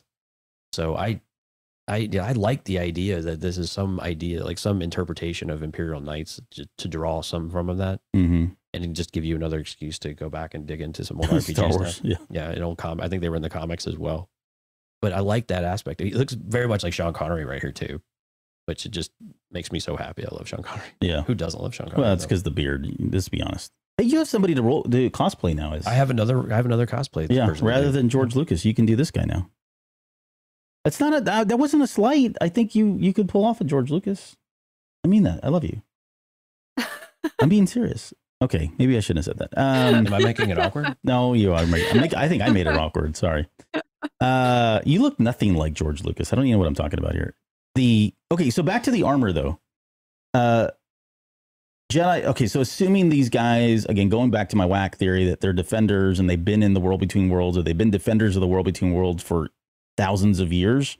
The fact that he's still wearing armored wearing armor just in general. It's a cool idea. Yeah. Well, that dates him, right? Because prior to the Clone Wars, and look at the lightsaber design a little bit too. It does look kind of archaic. It does, yeah. Right. So what I was saying is, prior to the Clone Wars, the Jedi had given up on armor. They hadn't worn armor in forever. It's been a long time, like thousands of years. This goes back to the Old Republic. They ditched all that because they didn't need it. But if he's still running around with it, right? For him, this is kind of like, hey, this was in style for me back in the day, and I'm still going to don it.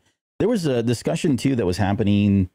Where was it? It was on I think it was Anthony Carboni was talking about this, and they got into this a little bit because Carboni picked up on it as well. He said, this is a very unique design. Your outfit looks very unique. Like, it doesn't look Sith.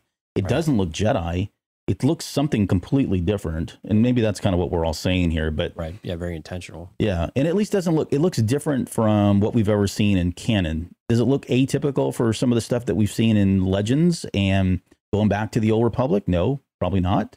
But that could be a good reason why, we're seeing these types of things. And again, Ray Stevenson said, this guy has been around for a while in the galaxy. True. So how long is a while?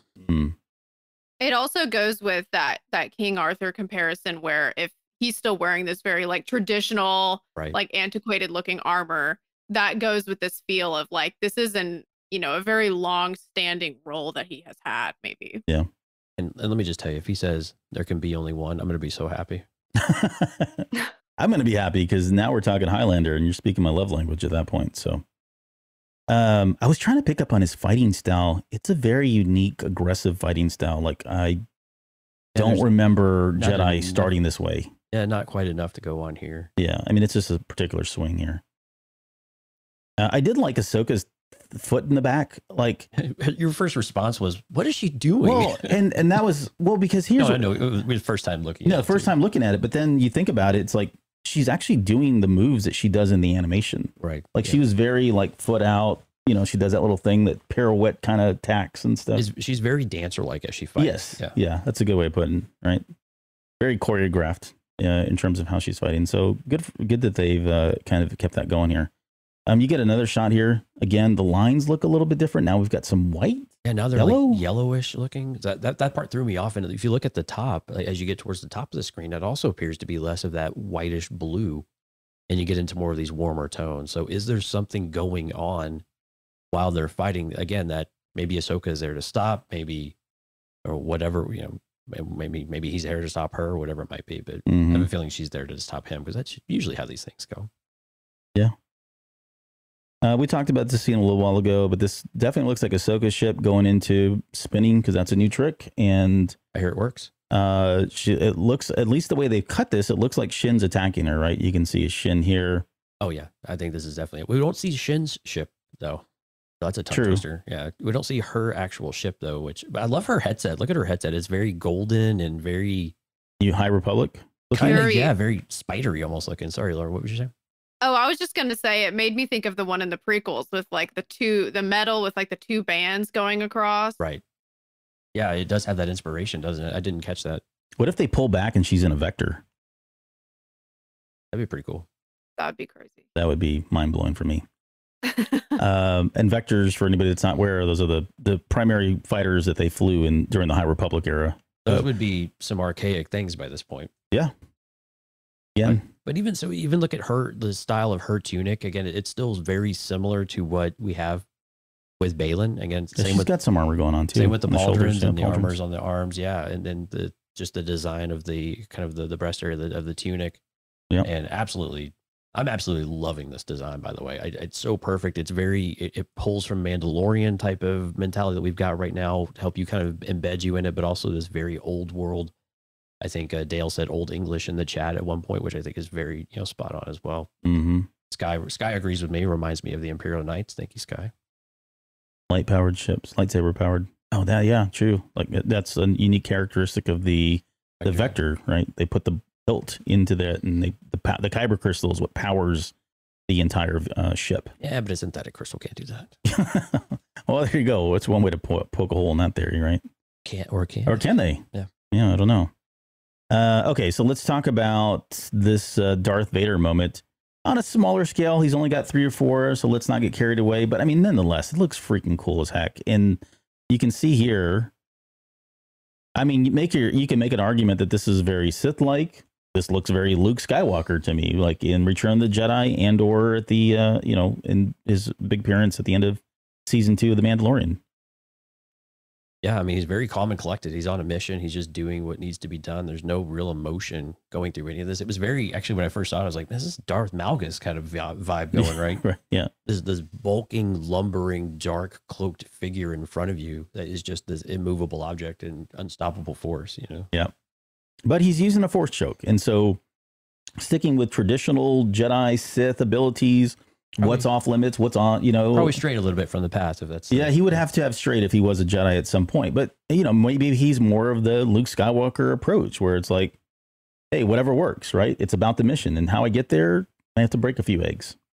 I don't think that's Luke Skywalker, but okay. Oh, I think that was with Dark Troopers. He choked the what do you call him? He felt threatened by Gamorrean guards. Yeah, they were really threatening. They're really smelly. They were very offensive at the very least. Yeah. Lauren, I mean, this has to evoke memories of Rogue One, but any thoughts as to why he's definitely on the offensive, right? He looks like he's coming into this New Republic ship. We see the New Republic soldiers. They're getting choked. They're getting shot. What's going on here? That's what I was thinking, is that he must be looking for someone or something, because it looks like he's kind of just, I mean, he's very purposeful in the way he's going through the ship. Meandering through all of this. Yeah, like y'all said, it's a very emotionless. He's getting from point A to point B, and whoever is in between him, he's going to get rid of them. But it doesn't seem angry to me either, though. Like we would expect with Vader. Like it's very a rageful type of response. This, to me, the feeling I got is he's just trying to get through to whatever he needs to get. Yeah, he's just on a mission at this point. Right. Yeah. I did have a fun, it was more of a fun comical theory this poor sap that's getting force choked. It was, what if we had Matt Lanter that his thing. So if you remember, Matt Lanter was also in The Mandalorian and he ended up dying. He was the New Republic guard. Yeah. What if every time there was a New Republic guard that had to get killed or get maimed or otherwise destroyed? This is Matt Lanter. Like this poor guy's. Yeah. It was just Matt Lanter every time. Right. You just couldn't quite tell it was him, but it was always him. Yeah. He's like the Kenny of South Park, just died every episode. Yes, exactly. Yeah. I knew you understood me. Yep. Okay, so we get this real quick shot, the only shot of Ezra. We get the backside too. Well, true. That's right. We get this angle of him. And I suppose this is Sabine just listening to one of many. They were always recording these things during Star Wars Rebels. That was kind of Kanan had them and they would do them. But it looks like she's just maybe thinking about the last mission. This doesn't look like the scene where he's kind of giving everybody their orders and what they have to do, but it could be that because it's hard to tell really from this angle. But do you think this is a discussion, Lauren? Or do you think this is just her? This is just her a picture of Ezra that she's just able to call up and think about? I almost feel like she's just kind of looking through old recordings. Maybe she's looking for something to go off of. Maybe she's just kind of reminiscing and remembering their time together. But to me, it didn't feel like a conversation. Yeah, I would really love if it was something that, because we've seen this a number of times. It's a pretty common trope where you need that call to action, and it's like the Princess Leia thing, right? You help me, like what R2 did to Luke in Last Jedi. In the book was a little more successful than the movie, but the idea that you call up something from your past or something you've heard before, but it's the right message at the right time that tells you, okay, hey, get off your butt. It's time to get back in the fight. Yeah. I love that. Yeah, that would be really cool. So that would be really nice to be able to have that. I do like the communicator. This is Phantom Menace, specific. I had this toy. But yeah, the communicator is directly out of Phantom Menace here. Oh, is it? Yeah. Oh, that's cool. I didn't know that. That's a nice little Easter egg. There also Emin was it Isfandi? Right. Is the actor that we see here. So crazy. They've not officially confirmed that he's playing Ezra. But he's done it, yeah. Anywhere, but he was out on Twitter yesterday, at least confirming that this was indeed him. He was the one that's been the front runner. He's been rumored for a number of months now as portraying Ezra. It's unclear as to whether Ezra, we've talked about this too, like, is Ezra going to be a part of the series? Do they save him to the very end and that brings up a season 2 or whatever else? I don't, at least right now, unless they could be just hiding this. It doesn't look like we're going to get Ezra anytime soon. But either way, the point is that Emin Esfandi has already kind of come out and said, yeah, that's me. Whether that's a indirect confirmation that he will play Ezra in later bits, scenes, seasons, whatever, is to be determined at this point. Yeah, and again, for those that might not be familiar with the name, you have seen him. He was Aladdin in the live action Aladdin show that came out from Disney a couple years ago. Oh, that's right. Yeah, I didn't see that, but I know exactly what you're talking about. Okay. So before we move on from that, I think the other part about Sabine, and if you mentioned this earlier on, I apologize, but apparently in the trailer that we have not seen, or the extended trailer, I guess maybe, she is wielding Ezra's lightsaber. Oh. So whether she has that, and you watch these episodes, did he give that to her at the end of Rebels, or does she have that at the end of Rebels? I couldn't remember that part. So he gets shot. His lightsaber is like the where its location is unknown at the end of it. He drops it, I think, at one point. Oh, okay. It's during that whole battle, and he gets shot a couple times, and then he ends up having to use the Force. So, and I think I want to say it falls off one of the structures there on Lothal. So, long story short is apparently they find it and they've given it to her because, you know, who else would use it? But, so it makes sense that she would have recovered it if this is not a flashback scene or anything like that. No. But yeah, I did mention it very quickly at the beginning that she was in that scene. She was using it. So now what I didn't understand was she using it because she just ignited it? And again, reminiscing, is she using it as a defense weapon of some sort or an offense weapon of some sort? She's fully been trained, right? She was trained by Kanan on how to use a lightsaber, specifically the Darksaber. But that would be a really cool twist on again for Sabine to kind of be running around with this thing, wielding it in the name of Ezra Bridger. Right. Yeah. And it was just the thing that kicked into my head was, the lightsaber hanging from Ezra's belt there. Oh, yeah. Okay, so no doubt in our minds, at least from some of the shots we've seen, I'll see if I can if I can stop this thing. Let me just go frame by frame here. Yeah, it gets a little bit easier here in a second. Yeah, you can see the blade, the hilt, I guess, of the right there. But we are definitely looking at Is this the same type of lightsaber we see from the other two characters, or is this more traditional? It's in these close-up shots, it almost looks like a more traditional saber, but as you pull back, it does seem like more of the orange we had before. So I just don't know if this is like a new lightsaber in general, because the theory we have kind of is disconnected from some of that there. Yeah, I don't know. Lauren, take that one. I think it has to be the orange ones. When I look at that, to me, it looks same. I mean, the hilt style. I mean, when I see that hilt style, I think Inquisitor, but absolutely, I think that the blade looks like that same orange to me, that same kind of like slightly dimmer than other lightsabers. So I think it's still the same type. Yeah. And they are wearing the armor too. Yeah. So again, this is the third lightsaber wielding orange character in this trailer alone. And so it's not just two. Now we have an Inquisitor thrown in, and we're exactly right there with you, Lauren. The hilt is unmistakable. The armor is very consistent with what we've seen all of the other brothers and sisters wear in various ways. And so, Ahsoka seems to attract these folks quite often these days.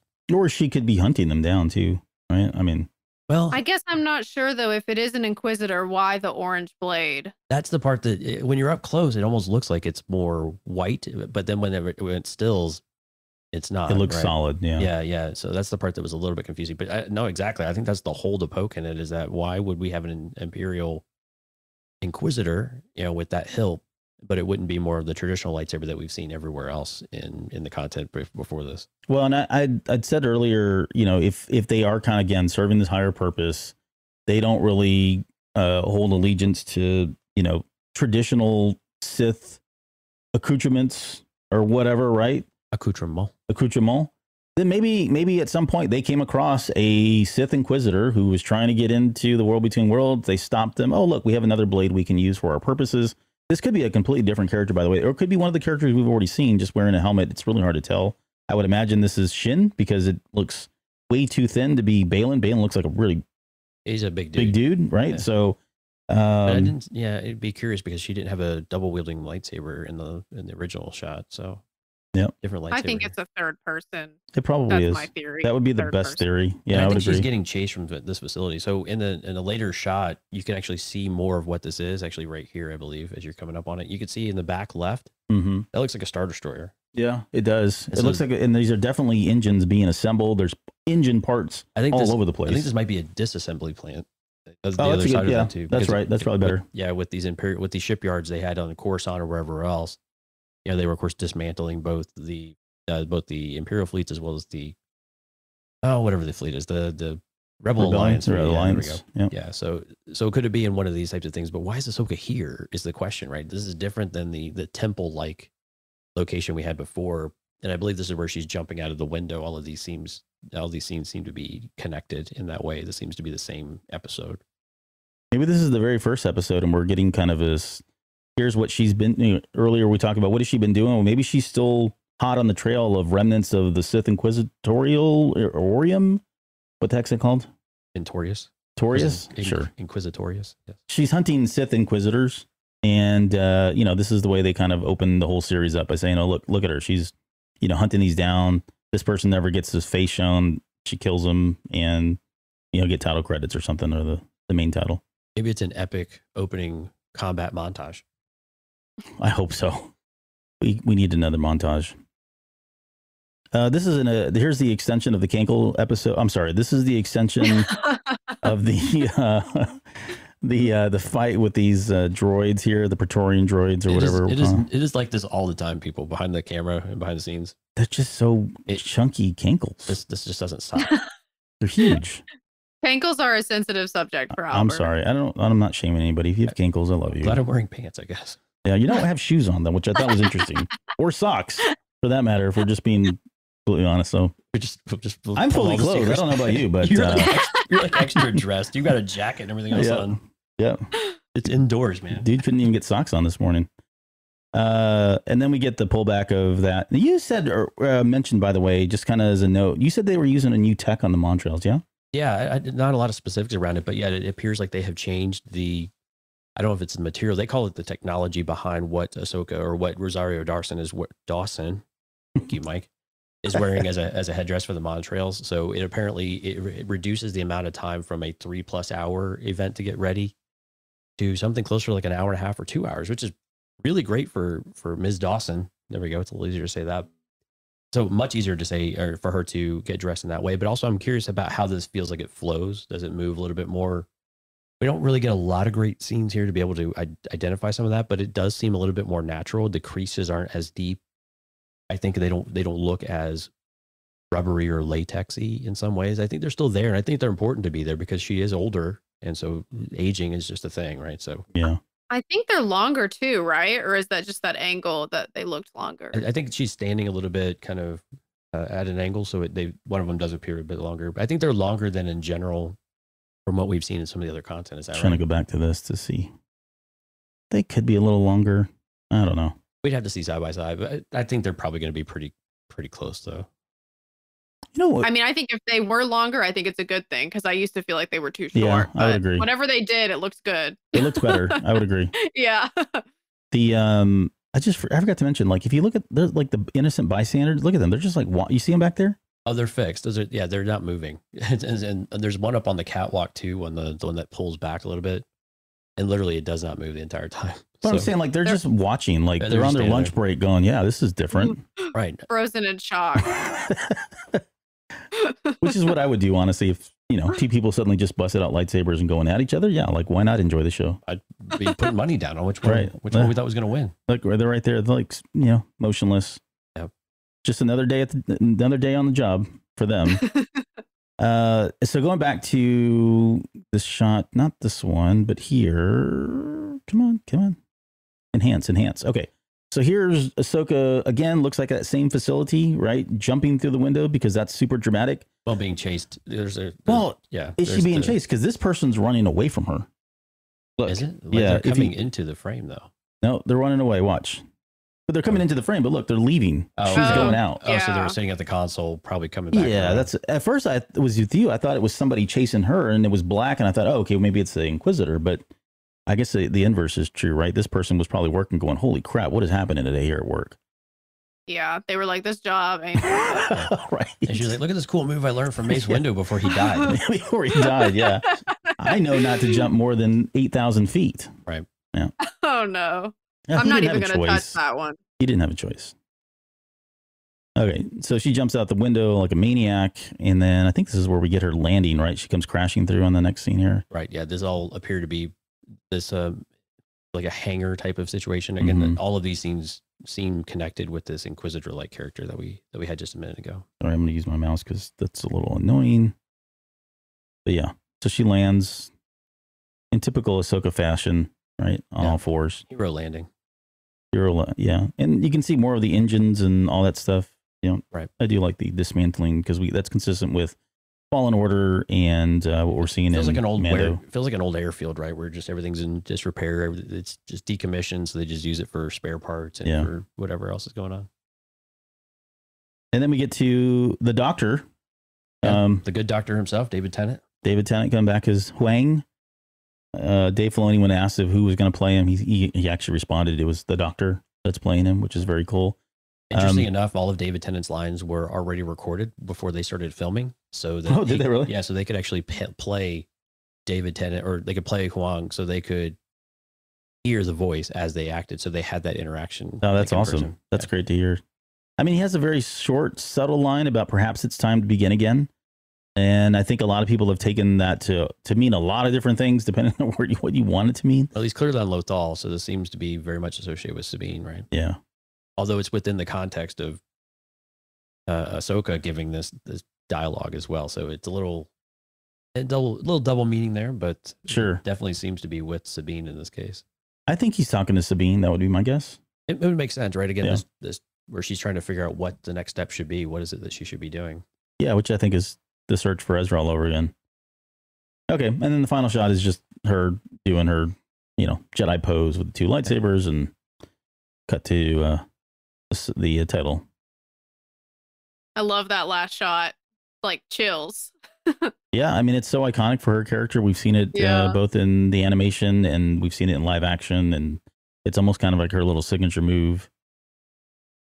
But yeah, the logo's the same, right? They didn't change anything. Right, on no that. change to the logo. Okay, love the animation. I love the logo. I think it's just so perfect for the world between world vibes, but also just the way they've integrated it here is just really artistic. Mm-hmm. And that's it. That's the trailer. The BDN8183 just joined the chat and has a question for you, Albert. I believe it's directed at you individually. Have I missed the Mara Jade Sabayoth speculation? No, we've got a whole show that we're going to dedicate specifically to that topic, and it is going to be a solo show.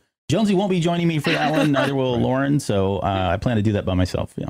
Going to be more of a presentation. Right. Yes. I present to you Exhibit A, right? Yes. So, yeah, more to come on that. I got a lot of strong feelings about Mara Jade and how to weave her into this post in the New Republic era, but I don't think it's lucid truth. Get out of here, dude. So, yeah. He's one of our Patreon members and part of our Discord server. I didn't realize that was him. Definitely feeding the beast on that one. Yeah, thanks, dude. Appreciate you. You got my back. Okay. All right. So yeah, what did you, I guess, kind of final impressions, Jonesy first? Let's go with Lauren. Ladies first. Lauren, final impressions on the trailer. How did you like it? What'd you think? I mean, I loved it. I get excited when I watch it. I'm excited to see what direction the show is going to go in. So it definitely accomplished what it set out to do. Mm-hmm. Absolutely. I mean, really all it needed to do was establish Thrawn, but we get so much more within the context of this show, which I think is what makes it so interesting. Right. So these darker characters coming forward, that there's a conflict aspect of them. Like, what is it that drives them? What is their history? Where are they coming from? And that they've made that compelling. I think this is where Celebration always excels, right? Is that you get to pull back the curtain and just be able to experience a little bit more about where the actors are coming through with the characters. So you can have a totally different appreciation as you watch the content on screen. And so, the timing of being able to release something like this in this scenario, in this situation with Celebration versus during the Super Bowl or wherever we've had them in other times, right? This, you get all of that extra context with it. This is why it was so important for us to do the show today rather than dedicating one last night, for Ahsoka. So I'm absolutely loving the vibe, what we got here. I think they're meeting all of the aesthetics, all the things we expect to see.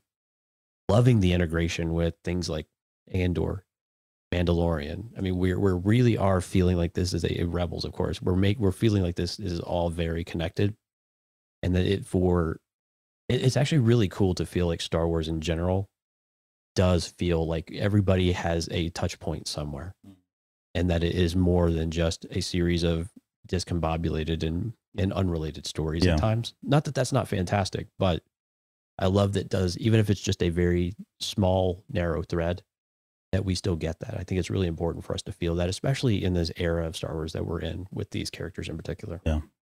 What about you? Well, I think these are going to, so this along with Skeleton Crew are going to be the 2 live action series that I'm looking forward to the most this year. Oh wait, those are the only 2. No, joking aside, No, I'm excited about the series, and I said it yesterday when we kind of opened up that this very much feels like the knighting of Dave Filoni in a lot of ways, right? The heir to the empire is really what they're kind of talking about here. With a capital H? With a capital H, Okay. Dave Filoni and Lucasfilm. And this is an extension of that, right? This is a piece of work that has been years in the making that dates back to Clone Wars, certainly through Rebels. It's got Filoni's signature all over it, which I'm pretty excited about. We're going to get into the mythology of the Force and Force beings and the inner workings of Jedi and Sith and all that. And that's stuff that I really, really love and eat up. And I trust him to do all of that. So, it feels like it is an extension. Someone mentioned, is it Rebels 5? Yeah, I think it is Rebels 5 or, season 5. And that's okay. That's not a bad thing. To your point, all of this seems very well orchestrated. It feels very intentional. They've completely... Great choice of words. Yeah. Yeah. I mean, they've gone in this whole New Republic era with a lot of thought and intent that dates back probably at least 4 or 5 years ago. And so it's good. It's refreshing, especially coming off the sequel trilogy, right? And kind of just how disconnected and disjointed some of the stories and all that were. And I know you can jump through mental gymnastics all day long to make sense of it all. And that's fine. I can do that too. That's what we do. Yeah. It's what we do.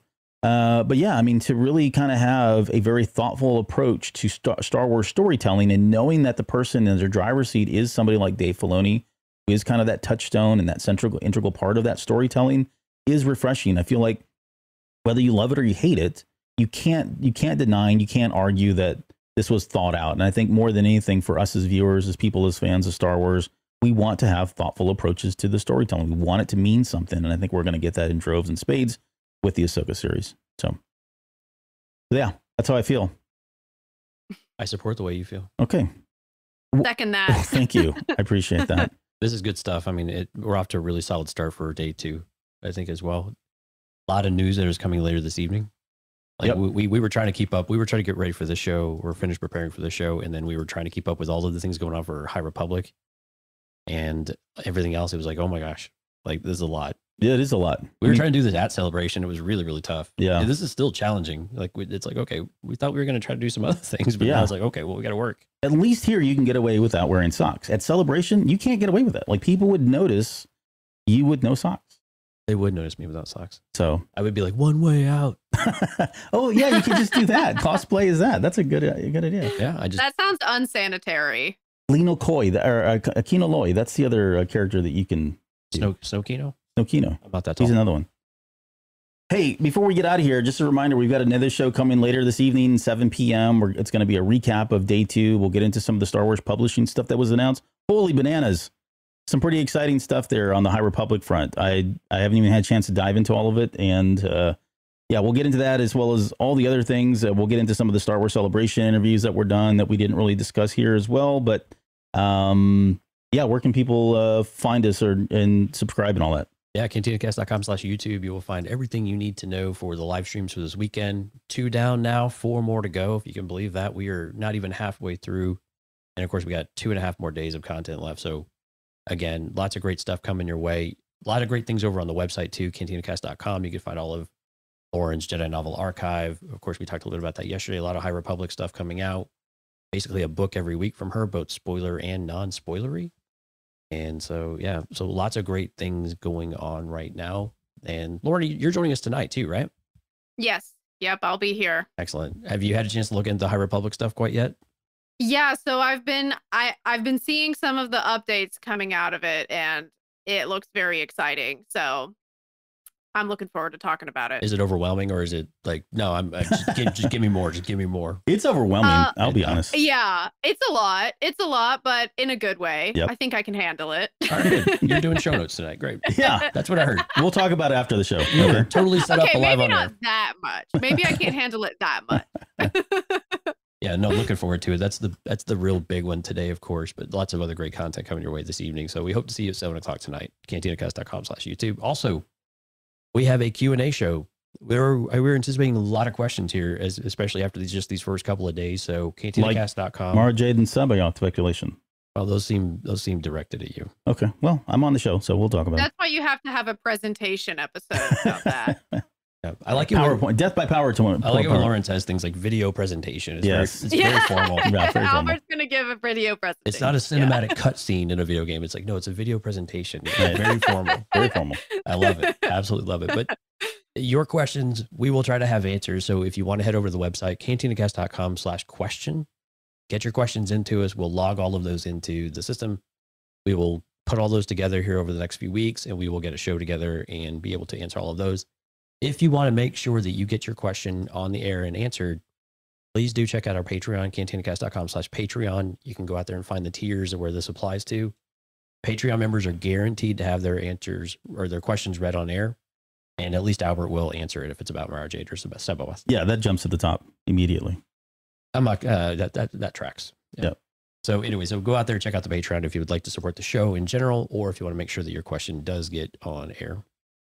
Okay, well, I'd like to say this was a atypical episode, considering that it took 2 hours to break down a minute and a half of footage. But no, it's not. This is actually what we do all the time. So Well, right on time. right on time. Yeah. Well, we had to get over the Elon Musk aspect of things. So. Yeah, that was at least the first 15 minutes alone. Yeah, we'll blame that. So, okay.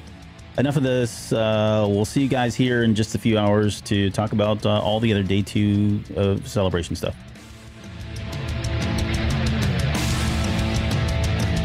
You're still listening? Wow, that's amazing. Well, I'm here to give you the disclaimer. Normally we do a big, long, drawn-out disclaimer thing saying what's what and who's what and all that other stuff, but I think you guys kind of know that Lucasfilm and Disney have no affiliation with us at all, and we have none with them. We talk about Star Wars, which is their property, and all that other good, fun stuff, but I think you can tell which is our stuff and which is their stuff. If you can't, well, then send a lawyer to send an email to me, and I'll be glad to chat with them. Other than that, you know what's what, so that's your disclaimer.